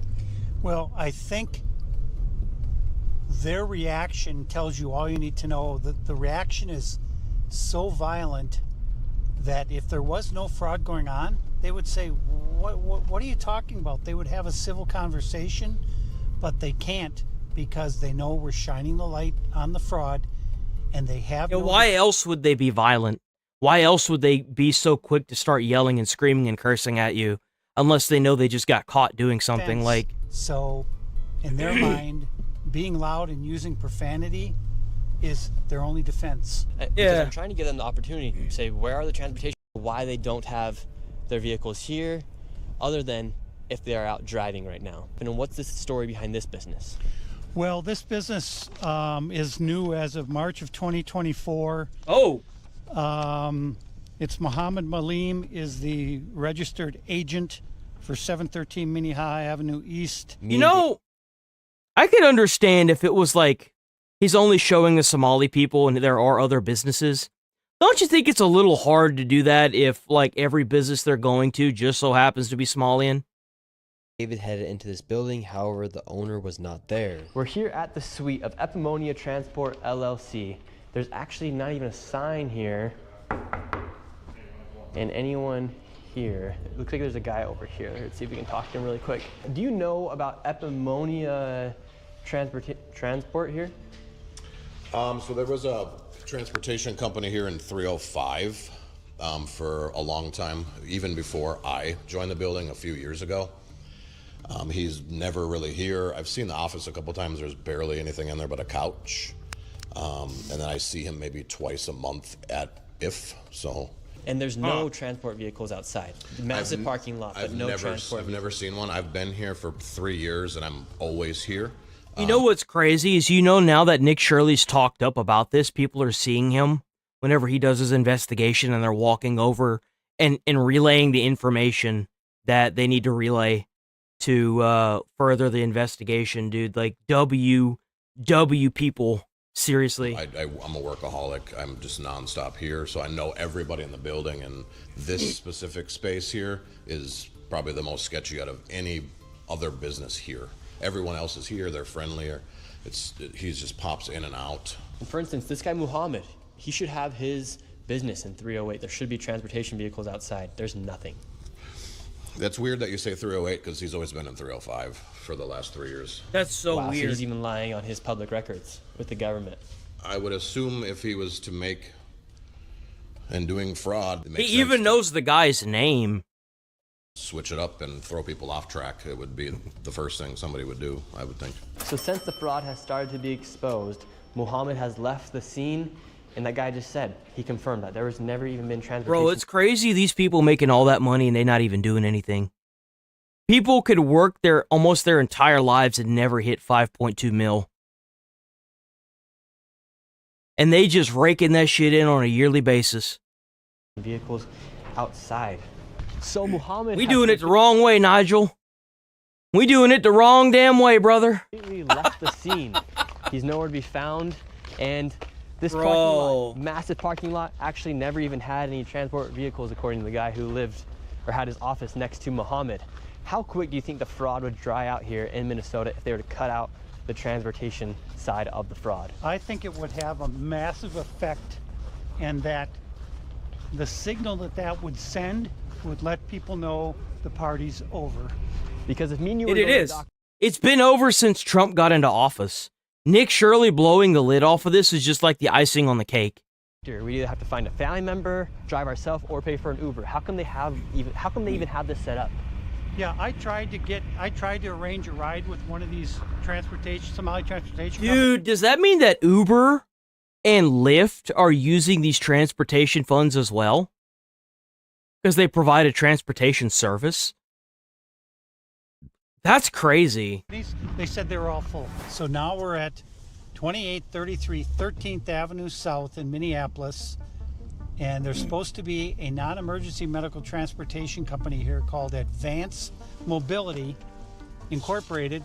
And what's interesting about this company is that state records show that it first registered with the state of Minnesota in 1999. Damn! They have been in business for over 26 years. Yes, correct. And So we're gonna go inside. They must have a lot of vehicles. So this is Advanced Mobility 2833, boarded up. All these windows are covered right here. We're gonna see if we can go inside. Damn, he's already in the front door. There's a bunch of shops in here. We have money transferring shop. We got another money transfer shop. Here, there's a coffee shop. Let's see if Advanced Mobility. Somalians, look at that. Another clothing store. Prices. Bro, it's like a whole underground network. Mobility here. You know 224? I don't think you guys are allowed to record it. Do you know where Advanced Mobility is? Suite 224. She's recording over there, so. Suite 224. Do you guys know where Advanced Mobility is? Do you guys know where Advanced Mobility is? Advanced Mobility? Yeah, we're looking for it. Never heard of it? What is this? Bro, look at this place. This looks like an entire shopping center. It's like a whole shopping center. They even have like products from like foreign countries in here. What the fuck is this? This is crazy. Ever heard of it? It's literally like an underground like shopping mall. Oh, my name is Nick Shirley. We're just looking for Advanced Mobility. Where's Advanced Mobility at? We don't care about advanced mobility. That's what we're asking for. All right, we're looking for Advanced Mobility. Nobody can help us right now. We got a whole group of people trying to. They're literally like stores, man. There's stores in here. We're looking for Advanced Mobility. What the fuck? Advanced Mobility. What is this? Get the fuck out of here, man. Get out. You need to get out. You need to get out. Get out. Right? Now they're pushing us out of here. Get out. Where's Advanced Mobility at? We don't care about advanced mobility. That's what we're Bro, look, they even have like little like food centers and stuff. They got like a shake shop. What the fuck? Bro, look, there's like small businesses and everything in here. It's like a whole damn community in there. So Advanced Mobility is not anywhere here. We're leaving, sir. Would you like to give a statement on what's happening here in Minnesota? You make stuff up. This is a lie. I don't care. Who do you work for? Who do you work for? No, who do you? You can't ask who he works for to have the government shut it down because he doesn't work for anybody. Nick Shirley. Who do you work This for? is Nick Shirley, sir. I don't care about Nick Shirley. That's you. Yes, sir. But who do you work for? For Nick Shirley. I don't. Bro, they trying to figure out who the old man works for. They're trying to figure out how he figured it out. Care about Nick Sharp. That's who he's working for today. Watch, come to find out he's like a government agent that was being tasked by Trump to like locate a random YouTuber that does this kind of stuff to blow the lid off to get Tim Walz out of office to fix the entire problem. This is from the state of Minnesota. We don't care about that. Get out of here. And see, you guys say I can't film, but look at you guys filming. You can do that. You can film here. Yeah, you better damn well be able to film there if taxpayer dollars are paying for that. Mobility doesn't exist. Well, so what was interesting was we walked in there, and on the state's website, it says it's in Suite 224, but it's a one-story building. So they've been doing that since like 95, 90 something, right? How is it that little center has been there for so long? It's like they've literally built a community right there. It's insane. They've gotten so comfortable just taking taxpayer dollars. Suites had the number 2 on them. It doesn't exist. And it's been registered since 1999, and it doesn't exist. Yeah, 1999. Right, David, where are we at? We're at what's called Ray's, R-A-Y-Z Transportation, LLC. And this is Ray's Transportation. We're on a street. There's no parking lot for any transportation vehicles. We'll see what happens. This is the address for Ray's Transportation. Let's see if anybody is here. Is Ray's Transportation here, sir? I don't know. Transportation place. There's no transportation places here. Security. Okay, well. It's just Ray's. Healthcare places. R-A-Y-Z. Well, I think it's confirmed they're not here, David. So it's confirmed that Ray Transportation, all of these transportation companies don't exist. They're kind of like ghost companies. They exist on paper, but they don't actually exist in person. Would you like to see anybody in the government here held accountable? Most definitely, because there can definitely be an allocation of funds. And what's your message to Tim Walz? Make a change, because there's definitely, even when it comes down to like the kids and stuff, there's definitely stuff that like we need spaces for the things that are going on that they're not doing. We need these type of spaces for it. Now this is some crazy stuff, but I'm glad that you bringing light to it. It is a crazy, interesting. And that's what's crazier about it is like you can ask anybody that lives there, and they all say the same thing. They know something's going on. They just don't know what. Situation. Hey, what's up? What you got going on, man? Hey. You keep that false narrative that you be going on. It's a nonsense. You should get in your car because you should not be doing that, right? You are creating misinformation. This is not fair. It's not fair for the American people to be doing that. It's not fair. For calling you out for stealing. Dude, even the guy that he's interviewing is stepping in front of Nick. You see that? You see that? You see him stepping in front of Nick? You see that? It's not Bro's fair. not about to let that happen. That Minnesota not about to let that happen. He's like, nah, man, you ain't doing that. You're not being fair. You see that? Woo! You're not being fair. Yeah, you cannot come into the community and be doing that. So we shouldn't allow fraud to be happening, right? Let the legal system do its job. Well, it's failed. We got a governor. We got an attorney general. Let them do the job. You're not in a position to do the job. You're not a prosecutor. If you want to run for office, go ahead, run for office. Yeah, but that's the crazy thing is that he doesn't have to be a prosecutor. He also doesn't have to work for a place like Fox News to make sure that people like you either end up getting deported or put in jail for illegal activity, like what happened to all them Somalians and all those businesses that got shut down. The Leering Center is no longer a place. It's gonzo. They getting shut down. They getting run out of the country, man. And then on February 1st, you'll all gonna be illegal immigrants if y'all stay here. It's over. It's cooked. You're done. On February 1st, bro. That's it. Misinformation. This is the information. How is it misinformation, sir? It's from the This is what you're doing. state you're of Minnesota. You're coming everywhere. Where you coming from? That's a fire truck. That's a fire truck, boy. You see what I mean? We're talking about the facts that's happening here. It's Southside. It's my turf. Get it. Sir, so we were just having a civil conversation. That guy hopped out of his car in the middle of the road. About the fraud that's happening. And he's saying that I'm the bad guy for showing light of what's happening here. They're passionate. They're passionate people. They don't want this type of stuff. Either Oh, look, another one. Look, there's another one. To be brought to light, so that's what they're gonna do. They're gonna it's a very tight-knit community. You saw it firsthand how crazy it gets out here. He hopped out in the middle of the intersection. So this isn't about race. You're a black guy. They're black, right? We don't have no ill feelings towards you by any means. We're talking about the fraud that's happening. So God bless you, sir. Yeah, who gives a shit? Who gives a shit what race they are?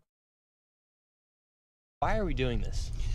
So we're doing this, A, because it's the right thing to do. The people of Minnesota and the people of America want this done. Fraud is fraud. And when we try and talk with these people and say, look, the main reason we're doing this is to find out why are all these checks being written by the state of Minnesota for companies that don't even exist. That's what we're trying to figure out. It's not a race issue. It's a fraud issue, and fraud is fraud. And so what most people don't understand about this fraud is it is literally in the entire state of Minnesota. It's not just in one part of Minneapolis. Right, and so... Transportation. We have no vans outside right now. Does not look like any vans are outside. Let's go inside, see if Crescent Transportation exists. Crescent Transportation. And it's an apartment complex. There's no sign No of shot. any Crescent Transportation Company. Once again, another fraudulent business. That's where They don't crazy. even have a storefront to show where they're at. This is an apartment complex. That's actually kind of a nice looking apartment complex. And have you ever seen Crescent Transportation out here? Nope. And what do you think about the fraud taking place here in Minnesota?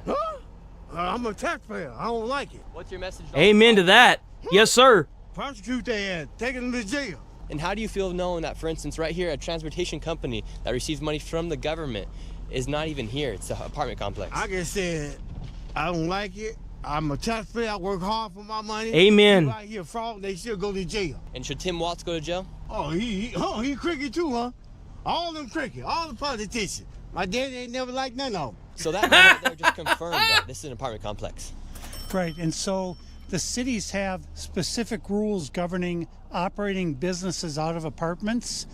They do not allow transportation companies to park vehicles in an apartment parking lot. None of the cities in the Twin Cities allow that. Because even if you were to be running a transportation company out of your apartment, there's nowhere to park the cars. Well, where are they? Yeah, there is none. There aren't There's any. no. I love how like the debunking thing was like, an X said a lot is like, oh, cars build up, snow builds up on cars all the time, da da da da da, and it's like, you're running a transportation company with no fucking cars, bro. Like, how can you possibly defend that? Come on. See anything with Crescent on it anywhere. More fraud taking place here. So this is called Hopkins Child Care Center. You know what makes me wonder how many people are like this in a lot of the like states in the country where they just have one dude or one girl that goes out of their way and just digs into things and finds things they shouldn't, and they just don't have a platform or a voice in which to get the information out to. Because like if he had made a YouTube channel and published this, he wouldn't have gotten any views whatsoever. But because Nick Shirley already had a platform with views, it's just boom out. Facility is licensed to hold 118 children, so this should be a really big facility. That should be a massive facility. Alone, they have received $2.25 million from the state of Minnesota. Damn. And last year, they received $1.92 million. This is per yearly basis they're getting all this money. Bro, like, you gotta be kidding me. Minnesota. And then you got, like, recently the Minneapolis planes got stopped. Or they had been under investigation for a long time.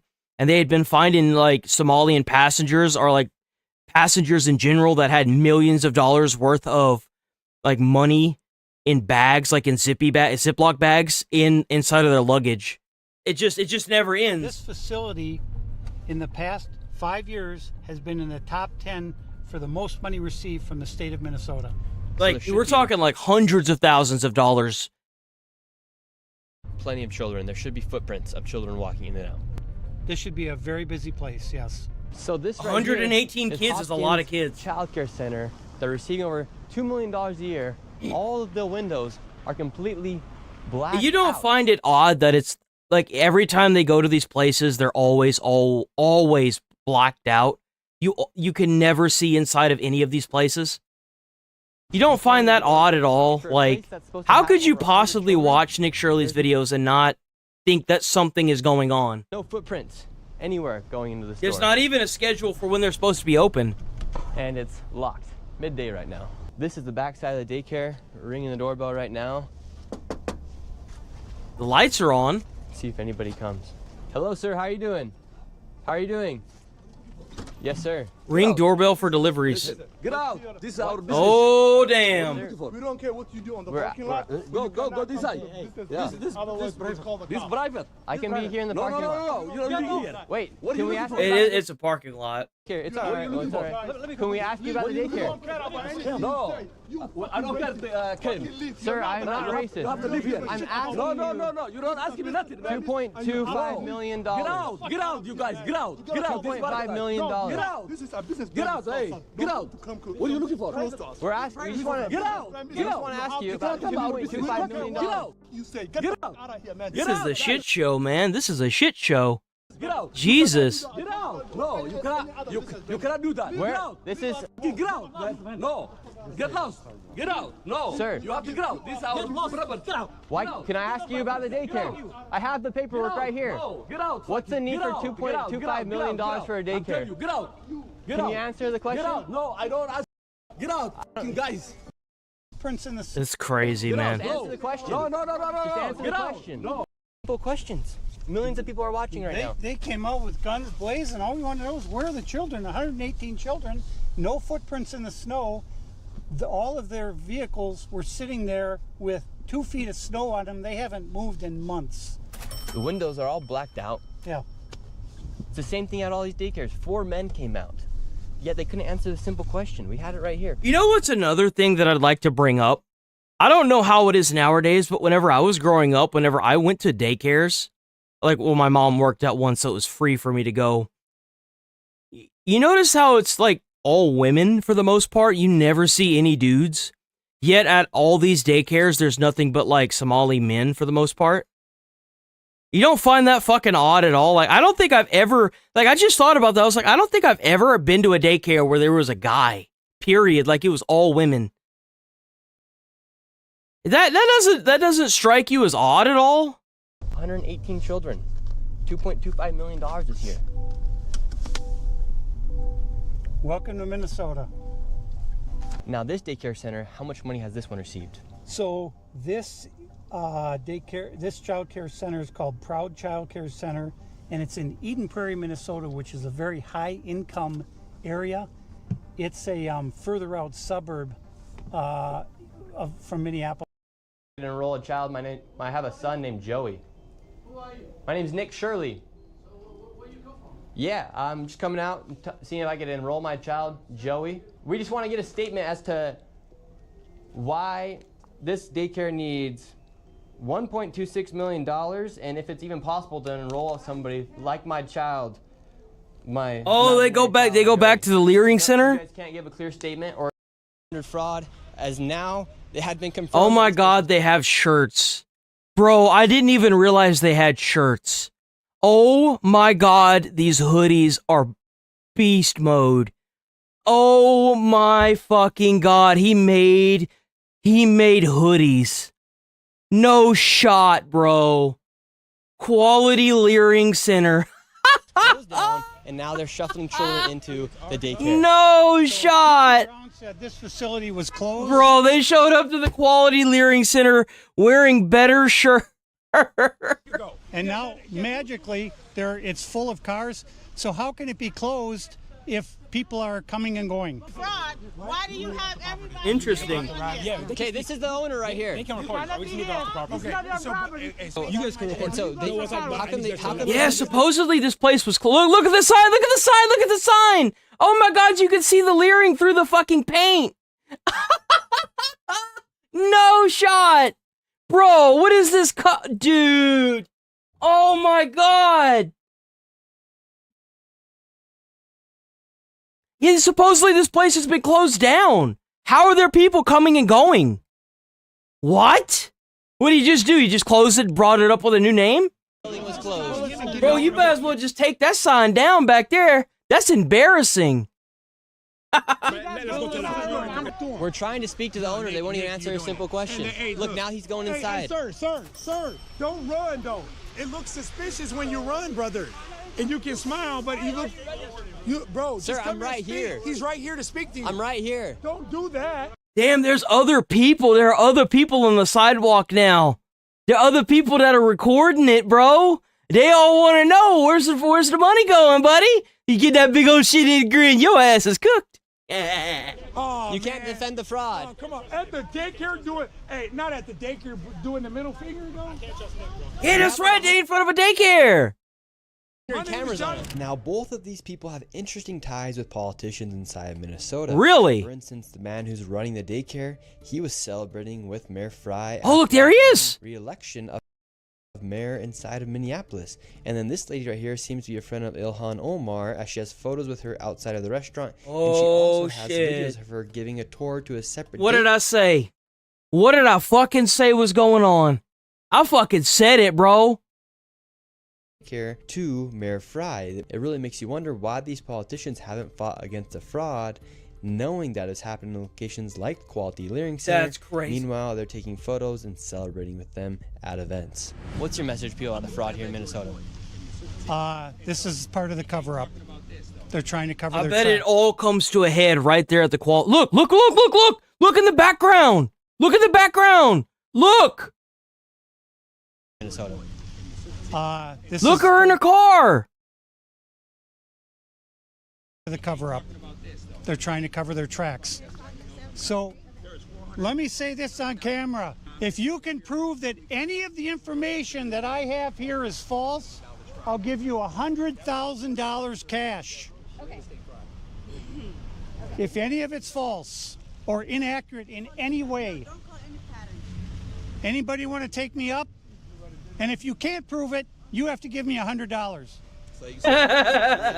100%. Damn, I wonder if that place stays like that constantly now. They just have people outside recording it. I'll give you $100,000 if you can disprove my information. See, they all went silent. Silent. Yeah, that plate. A lot of people know about that Leering Center now, boy. Anybody? Your $100 versus my $100,000 cash. They're all silent. What do you think about the fraud here? Hey, the fraud here in Minnesota, I ain't gonna lie, is crazy. Like, what do you mean specifically? What do you mean? Yeah, how do you feel about this daycare, for instance, receiving $1.9 million? And they couldn't even spell learning right. They spelled leering. Hey, man, Somalis, they're an interesting creature. I'm not gonna lie, I can't say too much. I'm already too hot. But, I mean, Tim Waltz, you gotta solve this stuff. Minnesota really cracked down on this because they've been doing this for years. They've been doing this for years, so. Should Tim Waltz be prosecuted? Hell yeah. And at this point, you're probably wondering where all the millions and billions of dollars has gone. Please tell me he shows the planes, please. It's been well tracked that a lot of the money, millions, hundreds. My man, Nick Shirley. Of millions of dollars has been funneled through TSA at the airport inside of Minnesota. It's been well tracked and documented. Even in 2017, there was reports coming from the local Fox News station, and I was actually able to meet up. Bro, the signs have always been there. They just didn't know how bad it was. Whistleblower who used to work as an agent at TSA on the side of narcotics, and he saw millions of dollars go through TSA. And what is a whistleblower, bro? Let's go! As an agent at TSA, and I was actually able to meet up with a whistleblower who used to work as an agent at TSA on the side of narcotics, and he saw millions of dollars go through TSA. And what kind of fraud did you see take place here in Minnesota? So I worked for the airport police for 31 years. 24 of those years I worked in narcotics at MSP Airport. And it's Minneapolis Airport. My recollection was from about 2015-16 to 2021 when I retired. I would get emails from our dispatch saying like 2 male Somali descent individuals. They would give us their names. They claimed the cash, that they had a large amount of cash at the checkpoints. We'd get all this information in an email, and I believe they would send it right away.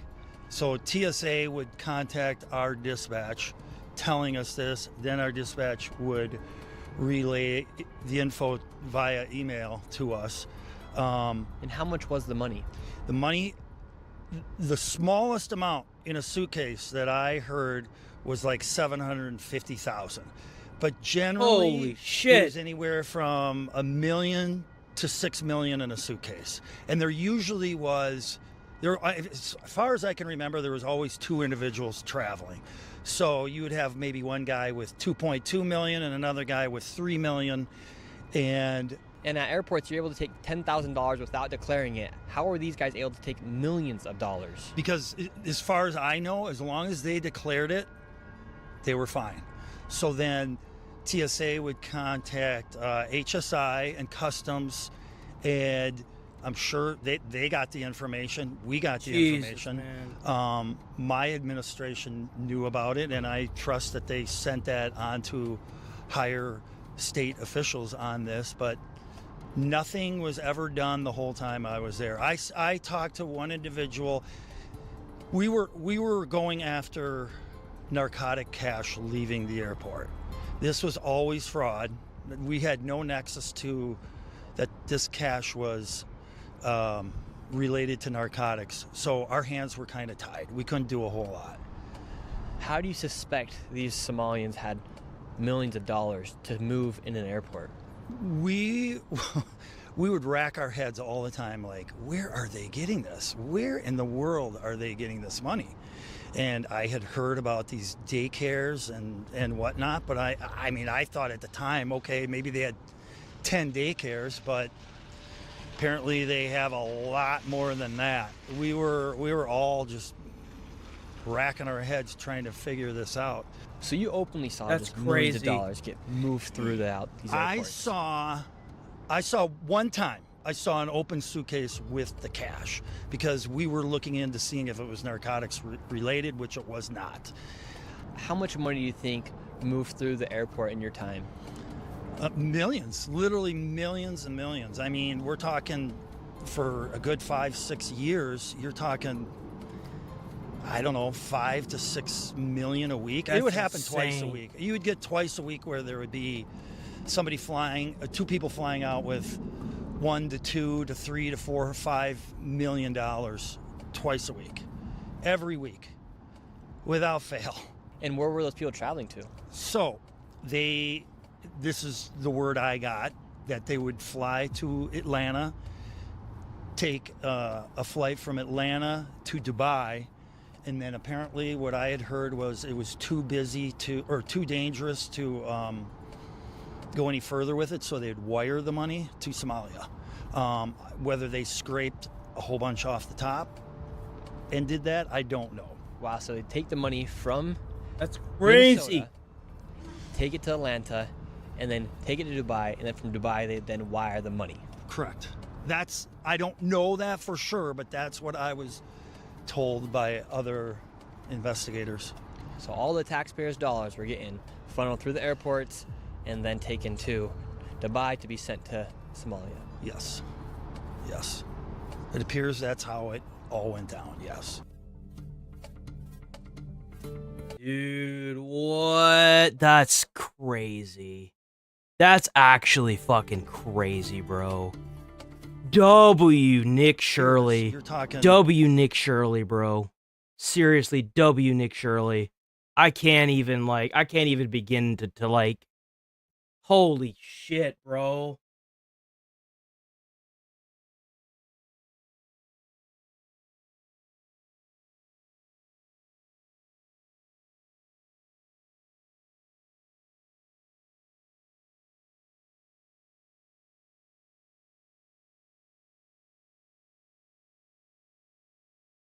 Yet another Democrat making a comparison to fascism. This time, Minnesota Congresswoman Angie Craig. Bro, it's so unprofessional at this point to sit here and continue calling your political opponents fascists and Nazis. Come on. Likening the current environment to what we saw in the 1930s in Germany. I'm not in the room with leadership, but what I can tell you, what is happening in America. The path that we are traveling certainly reminds me of many of the images I would go out that there we and do saw it. in the 1930s in Germany. And we should stand up to this lawless administration. And right now, nothing should be off the table. Joining us now to react is senior writer for the Washington Examiner and Fox News. Particularly on a street, honk her horn for 3 minutes, and then have her wife get out of the car, antagonize the ICE agent that was involved. And then apparently, because it was a political stunt, because ICE told Nicole Good to get out of her car on multiple occasions, and instead, when her wife said, "Drive, baby, drive," decided to take off, accelerate her car into an ICE officer. As Todd just reported, that ICE officer, obviously, when you watch multiple videos, was hit and obviously is now suffering, or at least did suffer when he went to the hospital, from internal bleeding. So, yeah, maybe we wouldn't have so many ICE agents attacked at this point if politicians like Angie Craig, who you just showed, or Tim Walz, or Mayor Jacob Frey didn't compare them to the Gestapo. And what are they doing, by the way, ICE? I believe the Gestapo wasn't expelling and deporting the most dangerous criminals who entered the country illegally in 1930s Germany. So we're talking sex traffickers, we're talking rapists, we're talking child molesters, and instead you see ICE agents being attacked by fireworks, being dragged, as the ICE officer involved in Nicole Good's death was back in June for 100 feet. He had needed 33 stitches for that, so he's been through this multiple times. And again, I'll leave it here, guys. Angie Craig, who you showed at the top of the segment, is the same person who said this about Somali fraud in Minnesota. Quote, "Instead of focusing on making life better for folks across the country, President Trump is yet again using legal immigrants as political pawns. It's not only a distraction, it's a disgrace." So despite overwhelming evidence, Craig is still defending the Somalian community when it comes to fraud in her state that happened under her watch, and at the same time attacking ICE agents who are simply doing their job. Minnesota's a mess right now, guys. You might as well call it Mogadishu. Joe, you mentioned the word Gestapo. Here are some incidents of Democrat politicians using that very word, hearkening back to Nazi Germany in the 40s. Listen. Donald Trump's modern-day Gestapo is scooping folks Bro couldn't even say it. Still didn't even pronounce it right. It's Gestapo. off the streets. They're in unmarked If you're going to call someone a name, man, make sure you at least call them the right name. wearing masks, being shipped off to foreign torture dungeons. It does Foreign torture dungeons. a Gestapo operation. It does look like the Gestapo. This is what happened in the early days of the Nazi regime. Joe, when Democrat politicians, our so-called leaders, use words like Gestapo to describe ICE, doesn't that really provide what I'm going to call cover to the perpetrators of the type of violence that we have seen against ICE over the course of the last week in Minnesota, specifically last night? Yeah, Todd, when you call somebody a Nazi, that gives any person the right to attack and even kill that person because, hey. And you know what's crazy? You can tell these people are so misinformed. They don't even know what the hell a Nazi is. They don't know what the Nazi regime looks like. But I guarantee you, any person that survived the Holocaust who may still be living, I don't think there's that many left, would tell you that ICE agents are nothing like the Nazis. I promise you they would. Hey, if you were back in Germany in the 1930s and you could kill a bunch of Nazis and Hitler, wouldn't you take the chance in order to save the world? Like, that's basically their argument. It justifies, it's a permission slip to violence. The same thing that we saw with Charlie Kirk because, well, they didn't agree with his language. And you know what? That's what's also crazy about it is Kirk got killed just exercising his freedom of speech. And it just wasn't enough for them, was it? It feels like it feels like it doesn't really matter. They're always going to use the same. You can't just eliminate your political opponents by calling them Nazis. You can't do that, man. It's never going to work for you. Just like, oh, I don't agree with someone, so they're Nazis. That's not how this works. Therefore, he was compared to a Nazi. Therefore, it was okay to kill him. And now the same thing we're seeing with ICE agents. And if there's not one politician in Minnesota that can stand up and say, this is wrong, this is not how you go about protesting ICE by attacking them physically. Well, they can't because they're all lining their pockets with taxpayer money. all the way up to Ilhan Omar. That's why you see pictures and videos of Ilhan Omar with the fraudsters at the Leering Center. Well, obviously. This is only going to get worse before it gets better. John Fetterman of Pennsylvania literally is the only Democrat that I've heard who's gone on national television to say that I support ICE, I support what they're doing. We need to get dangerous illegal criminals out of this country. Literally the only one who will stand up and do that. Unfortunately, there are hundreds that will not stand up and do that. And this is the reality you're going to see, just like we saw in Portland a couple of years ago. Every night's going to be like this for the foreseeable future, as long as Tim Walz, Jacob Frey, and Angie Craig are in power in Minnesota. Yeah, there is one Democrat think tank. It's a think tank called Third Way. It's urging the left to drop the Abolish ICE slogan. They call it lethal to independent voters who the Democrat Party is trying to attract. They say that the slogan should be abolish abuse, not ICE. Sound advice. We'll see if it'll stick. I remain skeptical. Oh, Joe, boy. thank you so much. That was a mouthful. Let's see. Breaking Iran protests no longer sentenced to death. Painter with the new details overnight out of Minneapolis. Chandler. Hey, Todd and Carly. So according to DHS, that ICE agent is in the hospital after being ambushed during an attempted arrest of a Venezuelan illegal migrant in Minneapolis. You know what's really sad is that these ICE agents are so hesitant to use lethal force against these assholes that they're ending up in the hospital. Just saying, quote, while the subject and law enforcement were in a struggle on the ground, two subjects came out of a nearby apartment and also attacked the law enforcement officer with a snow shovel and broom handle. As the officer was being ambushed and attacked by the two individuals, the original suspect got loose and then began striking the officer with a shovel or broomstick. Fearing for his life and safety as he was being ambushed by three individuals, the officer fired defensive shots to defend his life. Hell no, you know what he needed to do? He should have unloaded at least 2 clips in each one of them.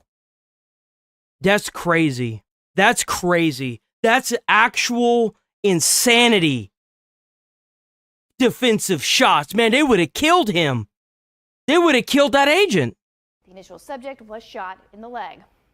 Last night, protesters, of course, That's crazy. gathered at the site of That's that crazy. incident in Minneapolis as Police Chief Brian O'Hara urged them to leave. The crowd is engaging in unlawful acts. They have thrown fireworks. Bro, I ain't even gonna lie. That jacket is slick, bro. That is a slick jacket. Bro is representing wearing that. At police officers, and at multiple times, gas has been deployed. Police are attempting to disperse this unlawful assembly at this time. I urge anyone that is at the scene to leave immediately. That's the Minneapolis police chief saying, stop doing this. It's illegal. This is already a very tense situation, and we do not need this to escalate any further. And despite this violence against ICE agents, Minneapolis Mayor Jacob Frey is still pointing blame at the officers' conduct. Listen to this. Let's be very clear. I've seen conduct from ICE that is disgusting and is intolerable. If it were your city, it would be unacceptable there too. Bro. And for anyone that is taking the bait tonight, stop. That is not helpful. Go home. We cannot counter Donald Trump's chaos with our own brand of chaos. Oh! Okay. All right. Okay. Minnesota Governor Tim Walz said in a statement that state investigators were at the scene and that, quote, I know you're angry, I'm angry. What Donald Trump wants is violence in the streets, but Minnesota will remain an island of decency, of justice, of community, and of Yeah, well, that's not going to happen because you've got schizos from all over the country showing up there, brother. peace. Don't give him what he wants. I don't understand how Donald Trump hasn't invoked the not even insurrection, martial law. You got ICE agents being ganged up on your streets now while they're trying to capture these illegal immigrants. Like, you need to, what are we doing, guy? Why is Trump dragging his ass on this? Come on. Well, the Venezuelan suspect You are hurting a hell of a lot more people than you're helping by dragging your feet. shot in the leg is now in DHS custody. And of course, this all comes 1 week after Renee Good was killed by an ICE agent for allegedly attempting to run him over with her car. Guys, back to you. Janley Painter, thank you. With that, let us bring in retired FBI Supervisory Special Agent That's Jason crazy. Pack. And Jason, doesn't last night's brutal That's attack— just crazy, man. That's crazy. Oops, hold on. If I'm not mistaken, the killing has finally stopped in Iran, supposedly. We both believe in something called peace through strength. If, in fact, the killing did stop, and that will be confirmed by our intelligence community, if, in fact, those executions did not take place as scheduled today, there's only one reason and one reason only that would have happened, and that is they fear Donald Trump, the guy that took out their nuclear weapon sites. Mm-hmm. Sean, that is 100%. That our enemies are terrified of President Trump. And the world is safer when our enemies are scared of the U.S. Commander-in-Chief. One of the reasons the world got so dangerous under Joe Biden is he just didn't do anything. He did nothing. He did absolutely nothing. So weak and so incompetent that our enemies didn't fear him. And we went from peace and prosperity, which he inherited from the first Trump term, to chaos and war across the globe. And the world is safer when we have a strong president. And I'll tell you, we are living right now in an extraordinary time. We are living in a time that is historic and momentous. We could see— What's really sad about what's going on in Iran is that they probably won't kill the protesters right now, but I guarantee you they're going to start doing it over time. They're going to look at all the footage that they have, and they're going to start tracing people back, and they're going to individually find these people and kill them for taking part in this. I guarantee you that's what's going to happen. I can almost promise you that's what's going to happen. In the coming weeks and even the coming days, the regime in Iran fall. The Ayatollah and the mullahs removed from power by the Iranian people. Over 1 million of them are rising up. We've already seen Maduro taken out of office, and we could see a free and fair election in Venezuela. And we could also see the communist regime in Cuba fall. All of that could happen in the next 6 months. And I got to tell you, if those three things happen— crazy. We are seeing a reordering of global power. You know why? Because you've got all these dictators that have been in power for so long, and nobody can afford anything because they're hoarding all the wealth at the top. That's why. People are literally struggling to get basic necessities like food and water, and then they have the internet, and they can see how Americans are like, they can at least get food and water for free. Well, they can get water for free, for the most part. And they're like, they're rising up against these dictators. I can't say I blame them. I mean, like, our country's not the best, but it's definitely not as bad as a lot of these places. Order of magnitude of the Berlin Wall being torn to the ground, and all of that is the direct result of having a president, having a commander. You realize that within the next 20 years, we could be seeing the end of dictatorships? It's kind of like an unspoken war that's going on between dictatorships and democracy. You see all these people that are under these dictatorships suffering, getting killed, not having fair elections, having stuff taken away from them without them wanting it being taken away, and they had no say in the matter whatsoever. Starting to rise up against their own governments because they see what's going on in democracy. It's like a silent war almost. Chief with strength and the willingness to stand up to our enemies and defend America, and the rest of the world reacts to that. Well, look at Venezuela as another example of peace through strength working. Okay, Maduro's gone. You have a leftist vice president that They don't even have to go from a dictatorship or a communist country to a democracy. But when you have somebody that's running it and literally taking everyone's money and sending it overseas to terrorists, it's only a matter of time before the people try to overthrow you. Doesn't matter how many of them you kill. To every demand of President Trump and Secretary Rubio, I know, has been in contact with this woman. 50 million barrels of oil they're giving the U.S., number one. They have agreed to only trade with the U.S. They have freed political prisoners. And by the way, breaking news, they freed 4 Americans who were being held hostage. Would that happen, except maybe this interim president doesn't want to be Maduro herself? Yeah. Look, I think that's certainly right. You know, on Monday I was down in San Antonio and I visited with the 3 soldiers who were injured in the raid arresting Maduro. And all 3 of them, young men, proud to serve their country. And I told all 3 of them, you were part of something historic. On behalf of your country, let me say thank you. And the impact in Venezuela is profound. Maduro was a massive drug dealer. He had trafficked thousands of tons of cocaine. I think that he's right to an extent. I think that I hope that Venezuela could prosper, but I guess only time can tell.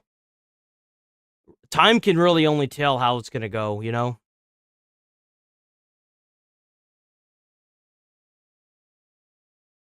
So Kai Cenat's under a little bit of heat again.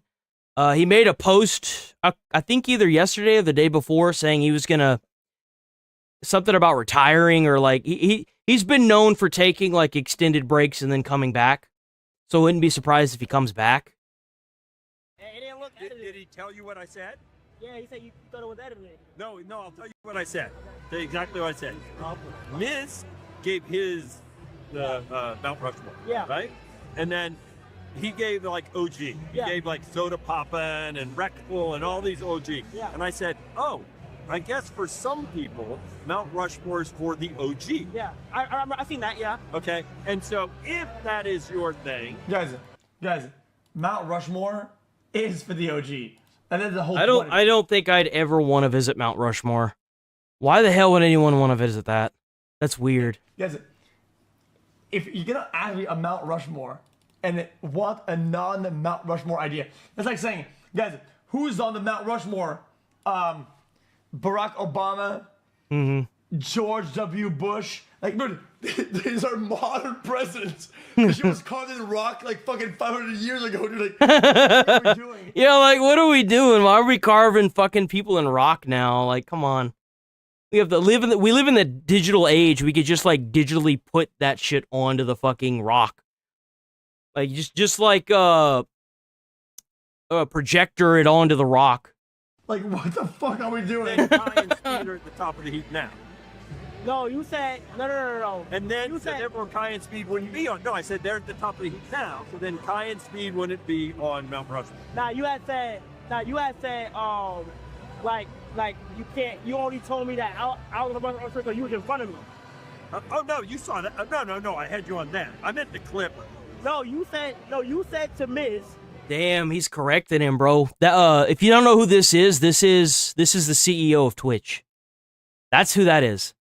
And Kai is just not, he's just not going to bend over and be like, no, like. You said the only reason why you put me on Mount Rushmore is because you was in front of me. Yeah, it's okay, bro. Okay, I might have said that, but that's just. Yup, there it is. Like, I hate it whenever people try to gaslight you into thinking that you saw something that you like, either that you misinterpreted something or that the way that they framed it was different than what you saw, but you know what you saw, you know what you heard, and you can't just gaslight people into saying they didn't hear or see what they saw or heard, you know? Damn. But why is it tweeting this? I told John though. I might have said, but then I guarantee you, I might have said that, but they edited where they said, they edited it now. Okay. It's all good though. Damn, bro. I don't get it. Don't you just love it? Don't you just love it whenever all these people that are in these places of power everywhere just have no fucking accountability? Just none? Doesn't it just make you just happy and happy with everything? I told John though. I might have said, but then that's crazy. No, that's crazy, bro. Hating it. It's the type of.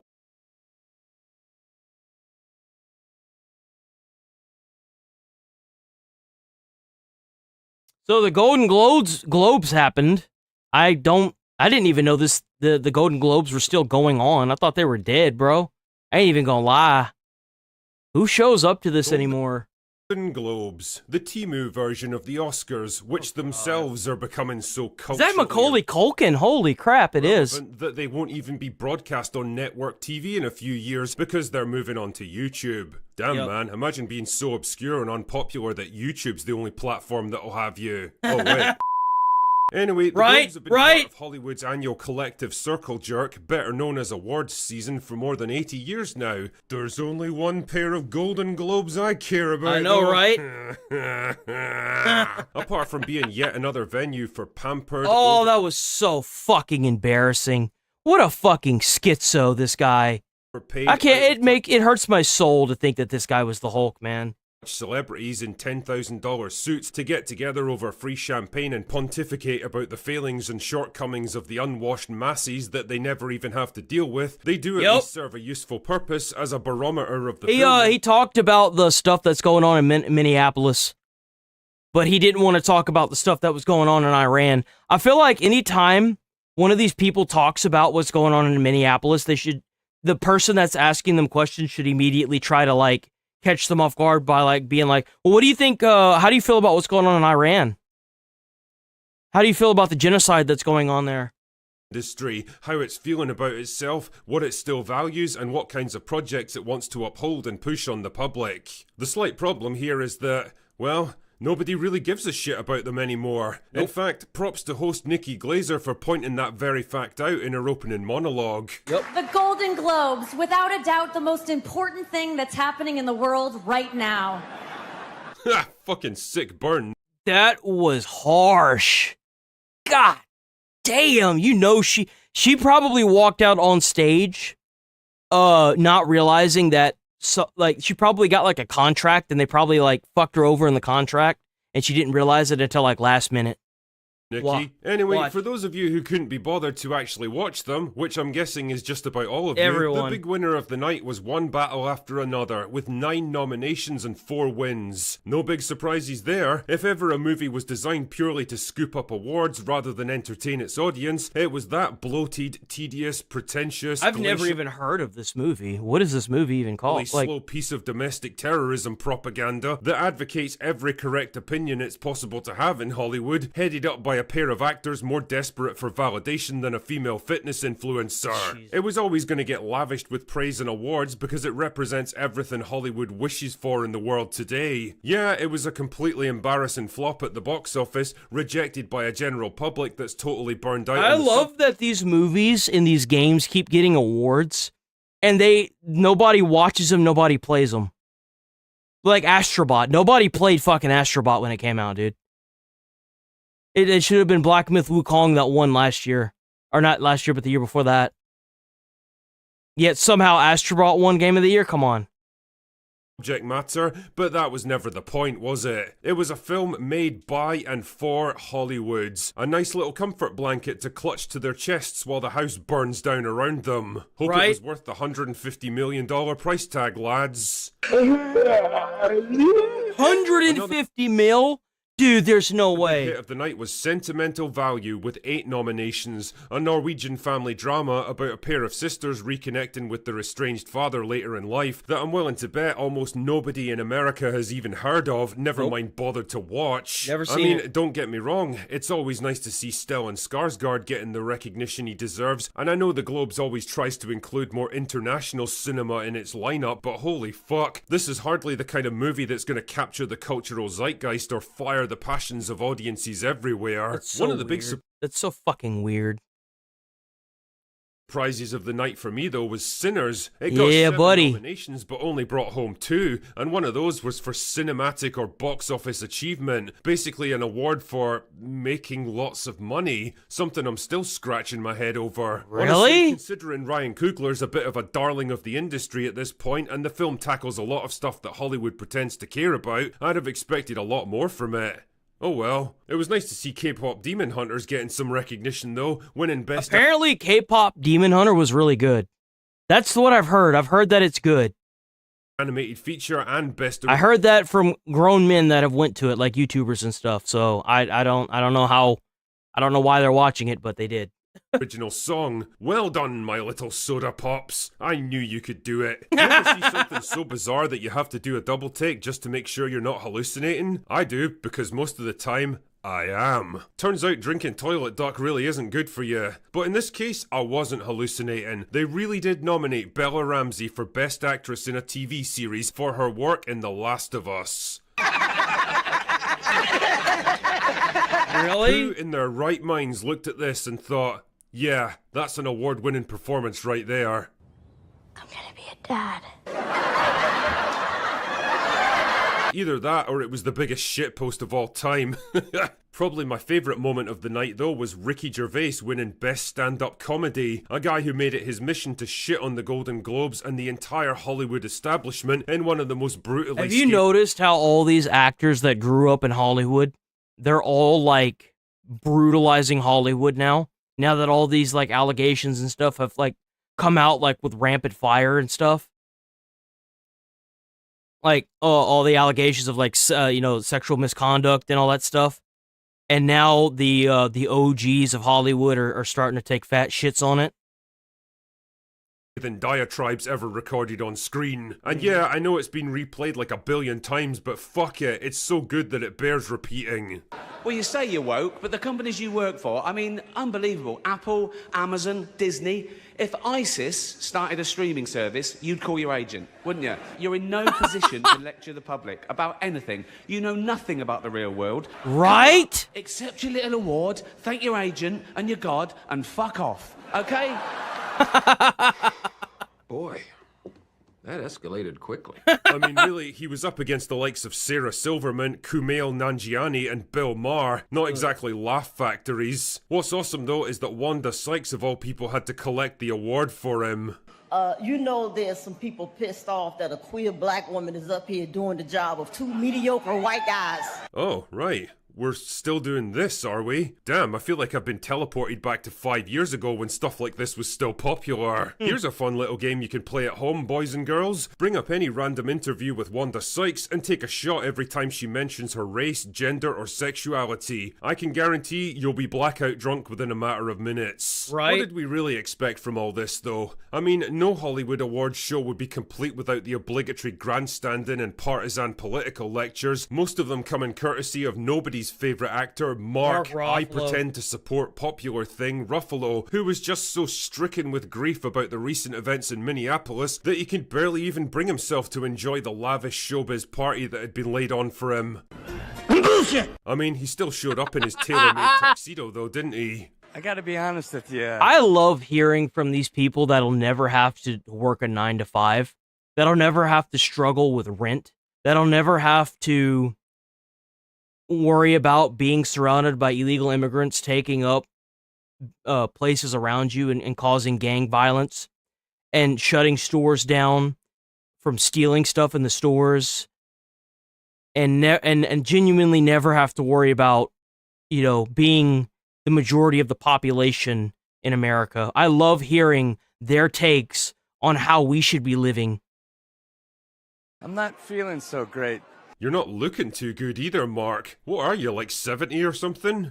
I don't know if I could pretend like this crazy stuff isn't happening. We have a president who says the laws of the world don't apply to him, and we could rely on his morality, but he has no morality. Honestly, making this pompous, self-righteous retard famous was arguably one of the worst things the MCU ever did, and I'm including She-Hulk in that. Attention-seeking opportunists aside, though, my big takeaway... Yeah, I'm not hating on K-pop. I mean, whatever that... I don't even know what the name of that movie was. I'm not hating on it. I'm just like... It makes sense why some people went and saw it. They went and saw it probably mostly for, like, the meme and stuff, but it's still... I don't know. Like, it's different if your wife or your, like, someone you're dating wants to see it. I don't think I could do it, though. I'd be like, I don't think I can watch this. I'm sorry. The whole event was just how flat and subdued it all seemed. There was this weird atmosphere of embarrassment and self-consciousness hovering over the evening, like everyone involved knew. And you know what's even crazier? Is you hear the political take from these rich fucks that don't have to deal with anything, and it's always the opposing political take on whatever you feel. Well, like, when it comes to Minnesota, for me, it's obviously opposing. And it's like, you don't even have to live there, so what do you care? Like, you're rich in one of the best countries in the world to be rich in. Like, why do you even fucking care about, why ruin your career talking about politics at an awards show? You're asking for trouble, man. Especially, like, whenever the political climate changes, and it either gets worse or a little bit better, like, you're gonna alienate yourself. That's all you're gonna do. Like, I talk about politics because I'm making money off of it.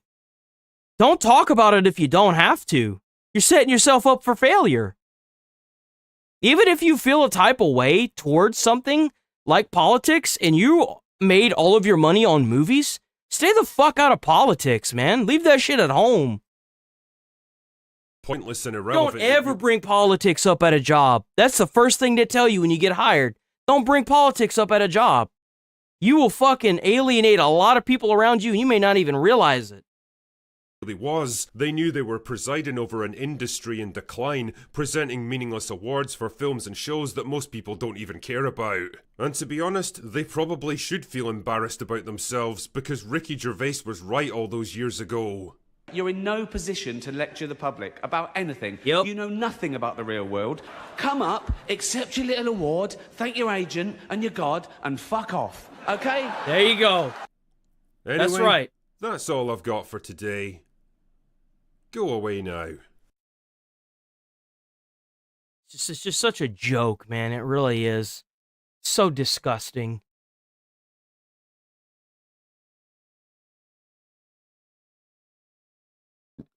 Oh my god, excuse me. Hold on.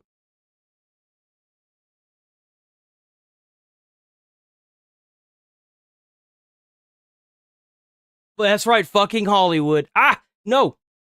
Oh, that was close. I'm so happy I'm not signed in. Oh, that would have been bad. The Golden Globe. Let me think.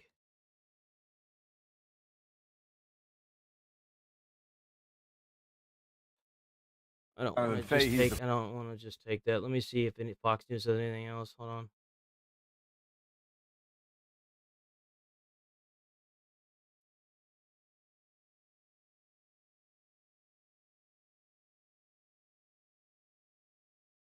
Oh, damn, look, it's what I had said. Look, I feel so validated. Oh my fucking god, I feel so validated. I feel so validated, boys. The Insurrection Act may be the only way to end the nonsense in Minnesota is what I'm going to call this video. Bro, W Fox News, you guys are, oh my god, thank you so much. Former acting ICE director. Sir, welcome back here. How does this end? Thank you. Or does it anytime soon? Please invoke the Insurrection Act.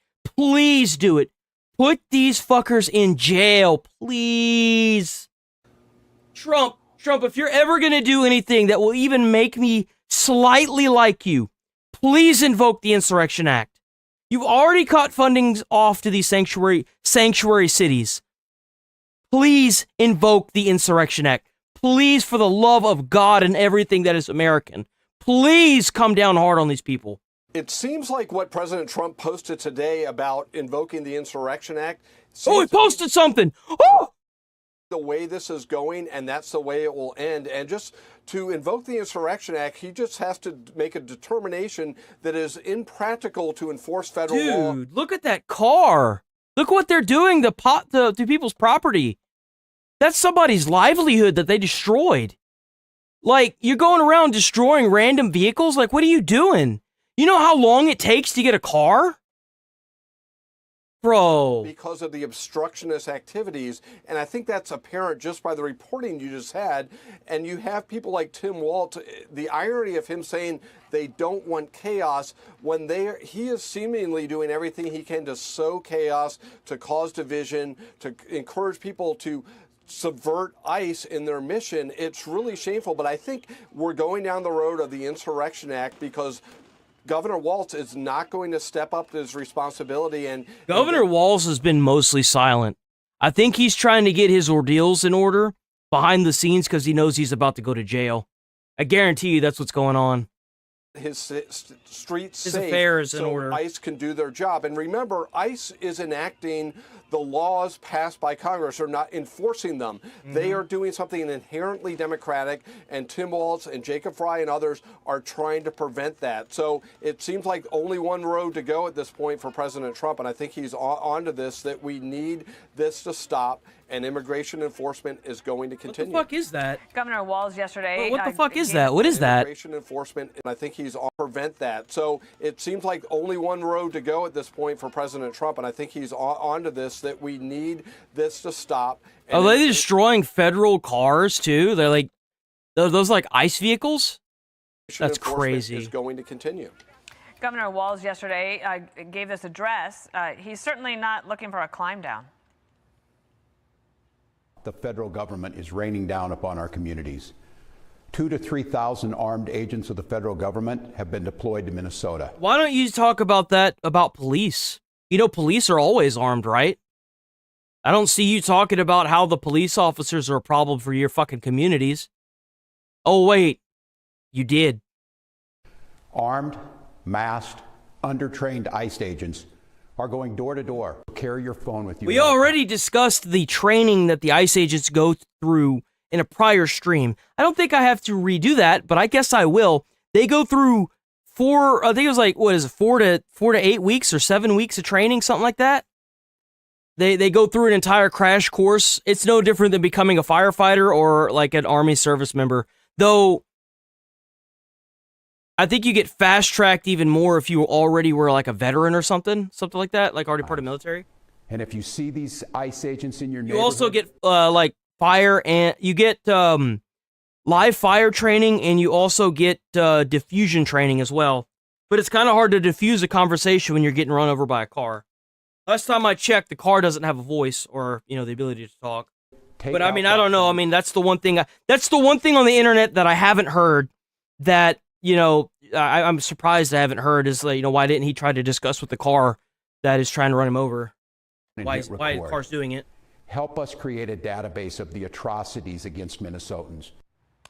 Atrocities is a strong word. Insurrection Act is a strong word. I mean, this feels like after a week, it's not anywhere close to de-escalating, but actually... It's an insurrection. That's what it is, man. It's a fucking insurrection. It's treason. You're literally bringing in illegal immigrants to gain political power, so they're literally voting for you. You're using a vouching system for 5 people, for fuck's sake. Like, how is this even still going on? How? There's so many people getting hurt because of this.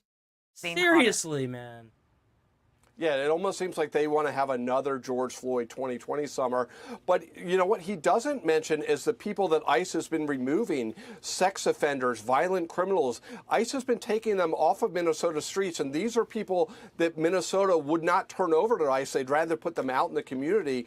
So if he would just cooperate and help with getting the serious criminals off the street, everyone would benefit. But Minnesotans and you see what needs to happen with Minnesota? Trump needs to pull the Insurrection Act on Minnesota. They need to push in the United States Army. They need to arrest thousands of, or however many people, I doubt it's thousands, of people that are protesting in the streets. They need to cut all federal funding, which has already been done. They've already cut federal funding. And they need to completely obliterate Minnesota. They need to make Minnesota that one sheep in the crowd that was chosen for the chopping block to put everyone else in line. That's what they need to do. You're part of the United States of America. Fall in fucking line. You don't each have your own individual democracies. We fall under the United States of America, all 50 states. American people as a whole are benefiting from President Trump's actions. We have a 20% crime reduction last year, just in the first year, and that's because President Trump has removed approximately 400,000 plus illegal aliens with criminal records. So this President Trump is making things safer, and people like Waltz want to keep this going probably for political reasons, and it's very shameful. But you're right. I think it does seem to be getting worse, and they don't seem to be doing anything they can to tamp it down. Tim Waltz should say ICE has a legitimate job to do. If you have a different view, voice that view, but stay out of their way. But he can't do that. I sense that the mayor's changing his tune. Yesterday, he said, "Yeah, the mayor has been. I think they're starting to get scared. I do. I think they're genuinely scared that because the thing is like if Trump invokes that Insurrection Act, it's over. It's done. Like you can't take it back, and that's genuinely what needs to happen. They need to crack down so hard on Minnesota that LA, Chicago, and all these other states that are being stupid fall in line. If they have a problem with it, take all those people that are out there rioting and vote in the next election. That's what you got to do. Stop burning shit. Stop breaking cars. Stop destroying property. Stop throwing fireworks at federal agents. If you want it to change, take it to the ballot box. Seriously. To the chaos that the White House wants. That's what he's saying. In other words, like pull back the reins on this. But this comment from the governor about creating a database. Right. What do you do with that? Well, it's clearly designed to intimidate ICE from doing their job. They're also implying we're going to prosecute these ICE agents for doing the, quote unquote atrocities. Of course, hopefully, the ICE agents do know they do have. That's like if the United States Army invades a foreign country like Venezuela, and then the Venezuelan police want to arrest an army person for like, I don't know, kidnapping Maduro, dude. Like, what are we doing here? Come on. Jesus Christ. Clause immunity, and it's been well litigated in the courts, but it's still an effort to intimidate them from doing their job. And the overall theme here is the Democratic Party does not want illegal immigrants deported, and they are doing everything they can to resist it. They don't want them deported because they're using the votes. Duh. Or either that or they're skimming money off the top of all that fraud, like in Minnesota.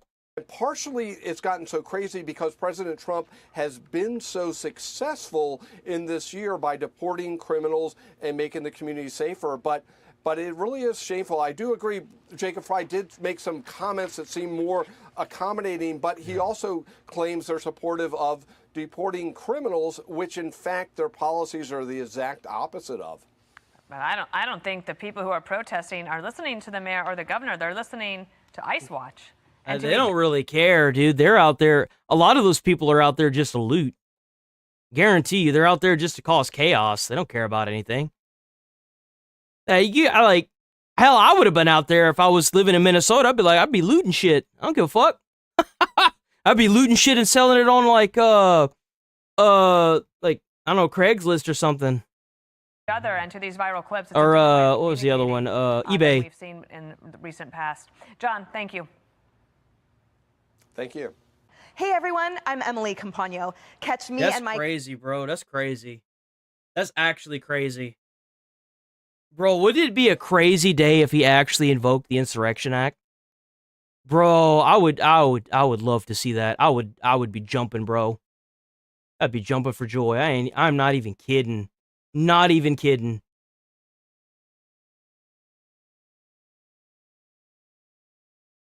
Here you go. Ainsley. Paramount just dropped the nuke. It's over, boys. Paramount's Landman obliterates the pronoun argument after a show introduced a non-binary character. Oh boy. Are you Your roommate. Are you on the cheerleading team? Do I look like a fucking cheerleader? I'm pagan. I'm Ainsley. Pagan. Pagan? Pagan. Like the godless religion. It's actually Yes. Latin. Means country dweller. Are you from the country? I am from Minneapolis. Big surprise. Could have predicted that. Is pagan Viking? Still Latin, like I said 7 seconds ago. It's a ferret. That's a long boy. It's a ferret. From the weasel family. Just getting used to your smell. Uh-huh. Would you be opposed to a room freshener? A toxic airborne petrochemical that I breathe into my lungs. Man. So what are your pronouns? It's gotta be so exhausting being around these fucking people. Do you really want to live in a society where this is a thing? My pronouns? I hope that's pretty clear. Yeah, I don't make assumptions. I use they, them. You know, I've always been curious. Why they them? Because there's just one of you, and those are plural pronouns. Never really understood the hoopla of pronouns. My name's Ainsley, and I just can't really come up with a reason why you would address me in third person in a conversation that I'm a part of. So if you do, I'm probably not there, so I wouldn't really know what pronouns you're using anyway. That's marriage material, boys. I don't give a fuck what planet you're from. That's marriage material. 100%. You could be from Minnesota. You could be from Chicago. This lady knows what the fuck she's talking about, bro. Holy God. She is obliterating this moron. Yeah. So why would it matter? You smell like the beach. I think it's because I use coconut oil as a moisturizer. Of all the oils, it penetrates the deepest. Would appreciate if you didn't use that word. Coconut? Penetrate. Triggering. It insinuates the patriarchal power of the phallus. Penis. Do you eat meat? Are we still talking about penises? I'm vegan. I would prefer you don't eat meat in this room. I don't like Yeah, that ain't gonna happen. The first thing I'd do is pull out a big-ass stick of jerky and eat that shit right in front of her. I wouldn't give a fuck, bro. I'd be like, me and you gonna get along just fine, guy. Or thing, whatever the fuck you call yourself. Soon it's not gonna matter. Soon you're gonna have to say either guy or girl. Especially with how the stuff's going in how the Senate right now is going through stuff, or whatever the Congress is trying to figure out what male and female is, you know what I'm saying? Like, it's only a matter of time. I mean, I don't like it played in the room. This is my safe space. I need my environment crafted to support my mental health. I think the more attention you give your Bro, we gotta get all these little fucktards. We gotta line these people up. We gotta send them to like a military boot camp. So that way, whenever they say, I need this crafted to help with my mental space, they can say, I don't give a fuck about your mental well-being. You're gonna do what the fuck I tell you to do when I tell you to do it, and you're gonna fucking like it. Like it, you little shit stain. That's what needs to happen with these people. Seriously. That's exactly what needs to happen. Why should we conform the world around these people that are just weird as shit, bro? mental health better, Pagan. Pagan. That's what I said. No. The thing is that most of the people that I know that turned into people like this, I remember them from high school. Nobody liked them. Nobody wanted to be around them. They didn't have any friends. Man, yeah, you probably gotta go somewhere else. I'm gonna let you, they meditate. Man. Yep. Yeah. Right? Nobody wants to be. Could you imagine that? Just walking on eggshells like that fucking dude, I could not. I could not. I'd be like, you either gonna have to conform to me because I'm gonna do what the fuck I want, or you just gonna have to get the fuck up out of here. Emotionally draining? Well, I think that what's very interesting about it. Why would you want to cater to this mentality? Bro, like, it's so exhausting. How, like, just obviously So it's like, oh, I need all these things to make my mental well-being better, but you don't ever consider anyone else the fuck around you. You don't consider anyone around you. The fuck? Why should I cater to your bullshit if you're not even, like, so respect isn't given, it's earned, motherfucker. Like, when did this start happening? These people are too, about how, like, okay, you have this nasty smelly ferret in the room, but the other person can't use air freshener to make the room not smell like your nasty smelly ferret. Like, they're so inclusive, and like, really, it's just selfishness. That's what it is. Crazy, unbearable people. Yeah, they're so fucking obnoxious, man. It's crazy.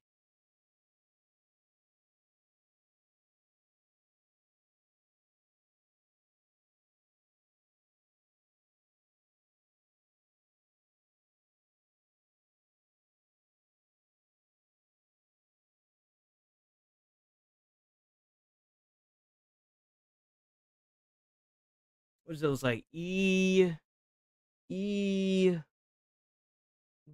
body cam.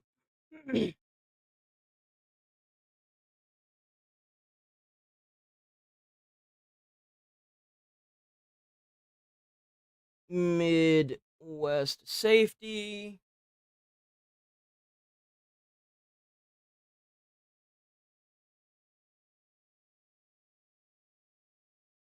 What the hell?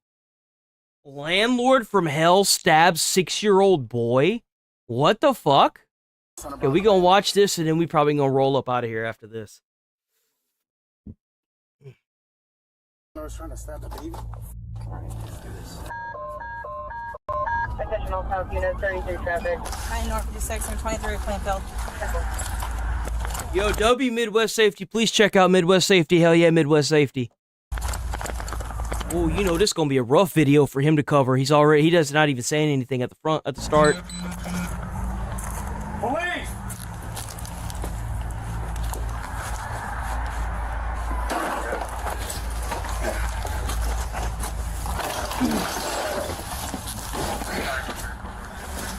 You know what's crazy?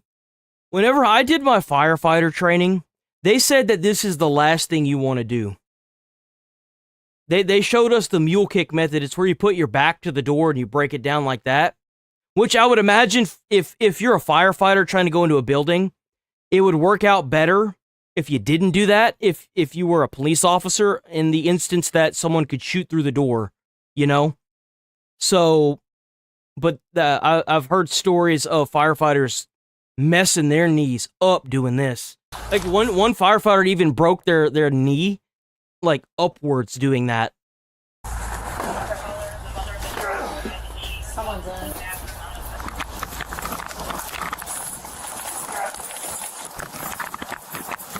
Oh, they went through the front. Okay.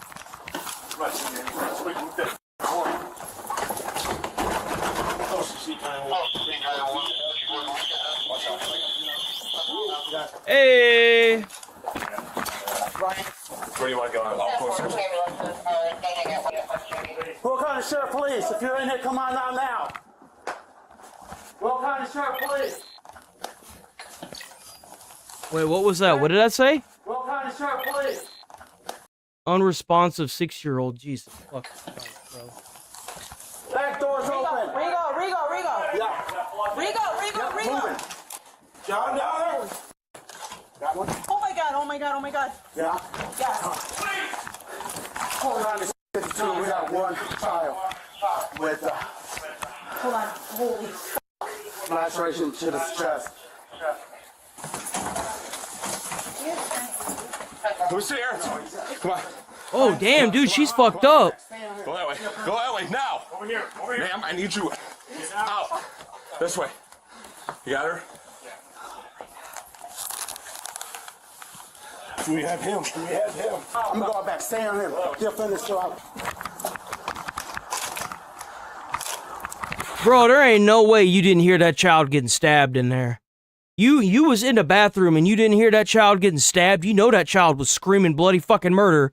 How you not go out there and help that kid? Bro, I'm 5'6", bro. If I hear a fucking kid screaming bloody fucking murder, and I go out there and I see that, bro, someone's gonna die. Someone's gonna fucking die, because I'm gonna lose my shit. I don't give a flying fuck, bro.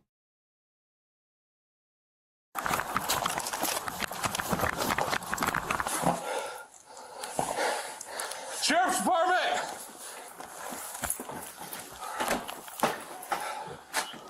There's nothing back to her. We got search. I got nothing in the back. It's clear. The back door was open. We need to open this up for FD now.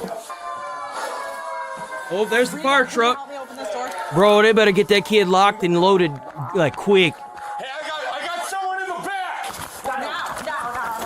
No. You see what I'm saying about them EMT training? See if those cops, instead of standing there, that lady, she could have already started, like, trying to get that boy's, like, shit done. Like, he could have been wrapped up.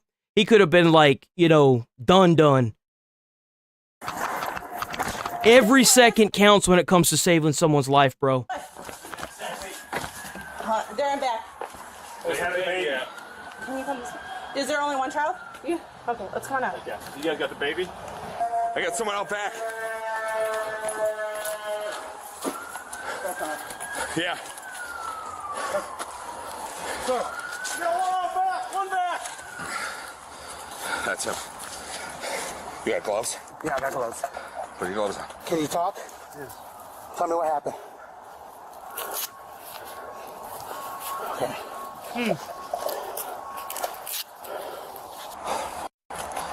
Motherfucker. Check around. I got him. You stay right there, you understand? This way. You got a young child. Bro, like, she could have walked out while I, like, she could have grabbed something and started just hitting him, bro. That's an old man. And you scared of that old man? What the fuck is wrong with you, man? She did the right thing by calling the police, but the minute that kid started screaming, she should have grabbed whatever she could and started hitting that old bastard. And then just not stop. Who else is in the house? Was just you? And who else? Stay right there, understand? Put the cuffs on him real quick. Yeah, laceration to the head. Okay, well, let's give him cuffs. Ain't no way, bro. We need to go. Okay. What do you need? What do you need? We're just leaving. Okay. Yeah, that's a bad... You see what I'm saying?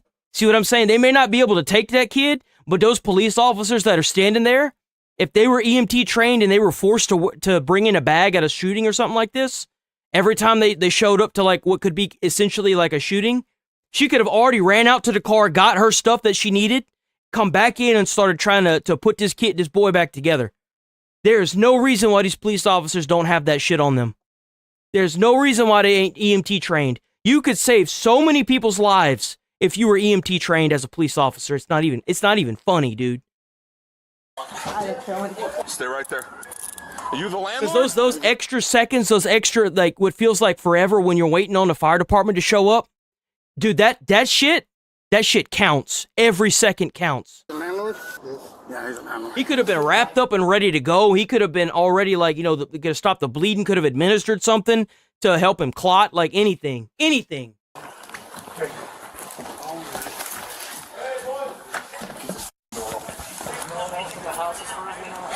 There's kids in there right now. Are there any cops in there? Yeah, there's one in there right now. Where we at? This way. First floor. 17 yard. You neighbor? I need you to get inside real quick. Go. You guys get up here. You got any weapons on you? Nothing on you?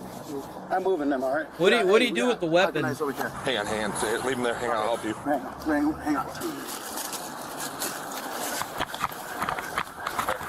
Just leave him there real quick. Yeah, I'm just checking his pockets. I've seen one. Check. Is this the second one right under the chest? Yes. 1, 2, 3. Yeah. 4, 5. Oh my God. I didn't see him at first. Then you call. Right here. Yeah, I know. What's your name? No. Joe? Yeah. We'll go in the house.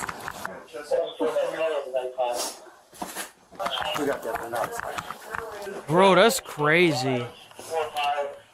Did you guys check upstairs? Briefly. What kind of check, please? Clear. Jesus Christ.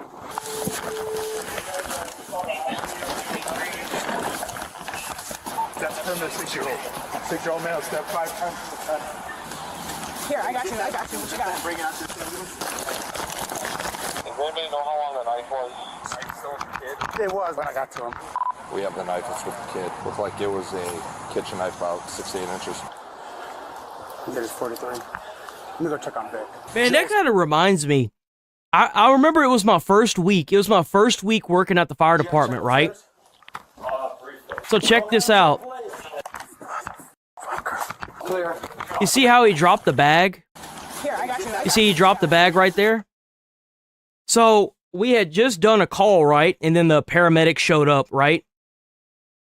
And then the next day, or not actually, I don't even think it was nighttime. I think it was something. It was something that happened, right? And they took the stethoscope that was in the bag. The paramedics did. I don't think they realized they had. And my captain was like, "You didn't check the stuff this morning?" I was like, "No, I checked it. It was there." And he's like, "Well, where's it at?" And I was like, "I bet one of the paramedics took it, right?" And he's like, "Okay, you know that you're going to be in a lot of trouble if that's not what happened." I was like, "I guarantee you that's what happened because I checked it." And sure enough, the following shift, the guy, my captain walked in and he's like, "You're damn good." I was like, "I know, I saw it." I was like, "There's no way. I saw it there. I had it in my hand. I turned it on. I knew it was there." They had taken it. It happens a lot, but it's mostly to, like, keep you on your toes, if anything. You have to make sure you know your shit. You have to. Does anybody know It was when I got It wasn't a stethoscope. It was an ox meter. It was an oxygen little thing that you put on your finger. That's what it was. The knife is with the kid. Looked like it was a kitchen knife about 6 to 8 inches. Jesus. It is 43. Let me go check on Vic. Joseph, right? Yeah. Vic. You good?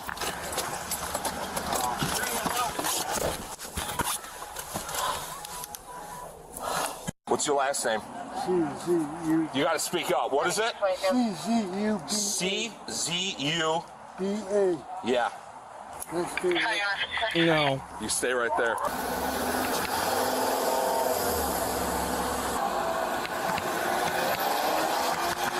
Thanks for showing up, you guys.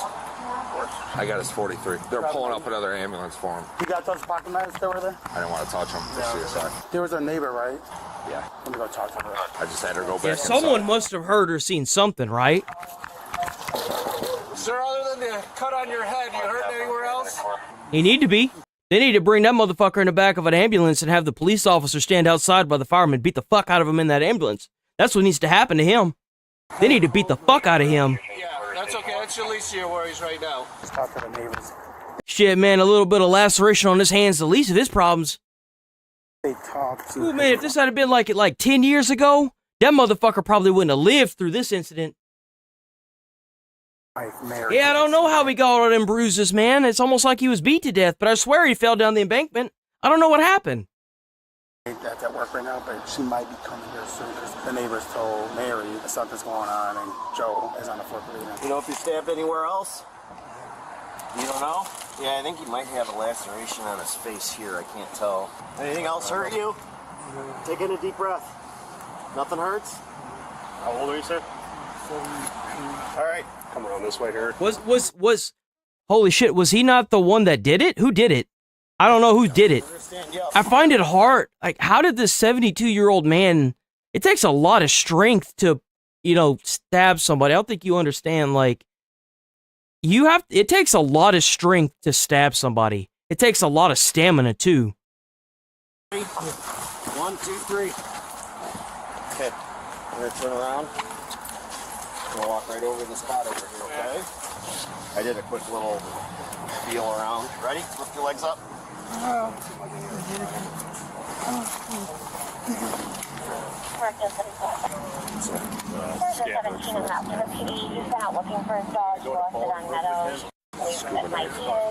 This was found on his person. Bro, he did it with a scuba knife, man. Jesus. We had no ID on him. Just gonna check his cuffs real quick. Lean forward real quick. Alright, you guys are good. You alright? Yeah, I'm good, man. It's messed up.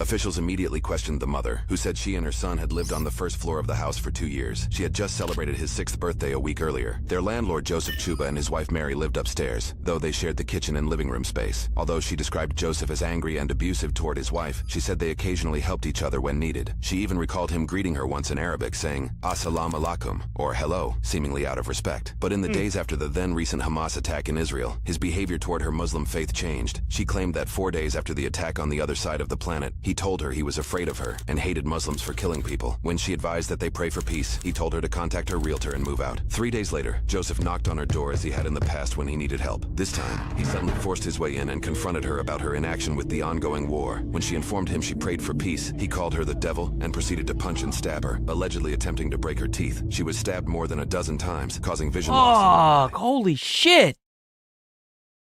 Joseph left the building only after she teeth. She was stabbed more than a dozen times, causing vision loss in one eye. Joseph left the building Holy shit, she stabbed that lady in the fucking face. After she played dead, during which time she grabbed her phone, ran to the bathroom, and closed the door behind her. When Joseph re-entered the home, he found her 6-year-old son. She testified as she called 911. She heard her son's screams. Joseph stabbed the boy 26 times, leaving the knife in his body. Holy fuck, man!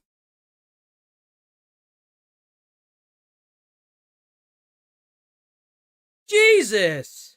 before walking out the back door and sitting on the ground. During transport, Joseph told police, "Ever since the massacre of Israel where they killed 50 babies, I confronted her." He reportedly also referred to Muslims as infested rats. Joseph was charged with 1 count of first-degree murder, 1 count of attempted first-degree murder. Oh my God, he killed that child. He killed that fucking child.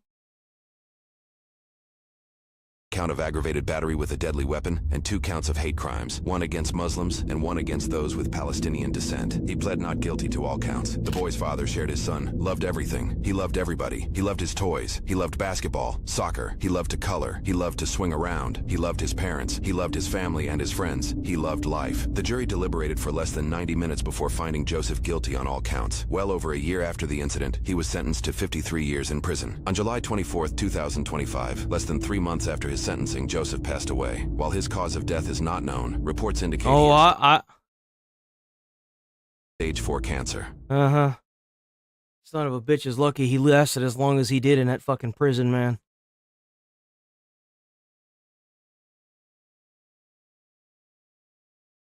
Man. That fucking sucks. What a shit way to end the stream. God damn, bro, that pisses me off. All that for some stupid shit going on all the way across the fucking world. Like, what are we doing?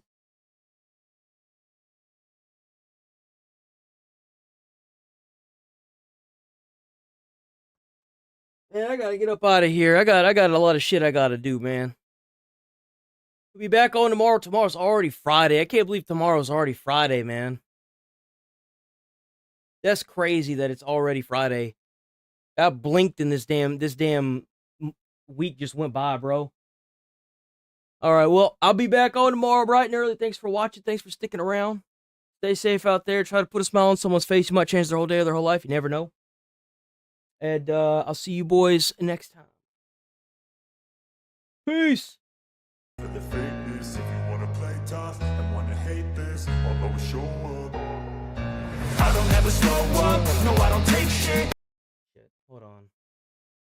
That's not the one I wanted, damn it. Hold on, that's not the one I wanted. Come on.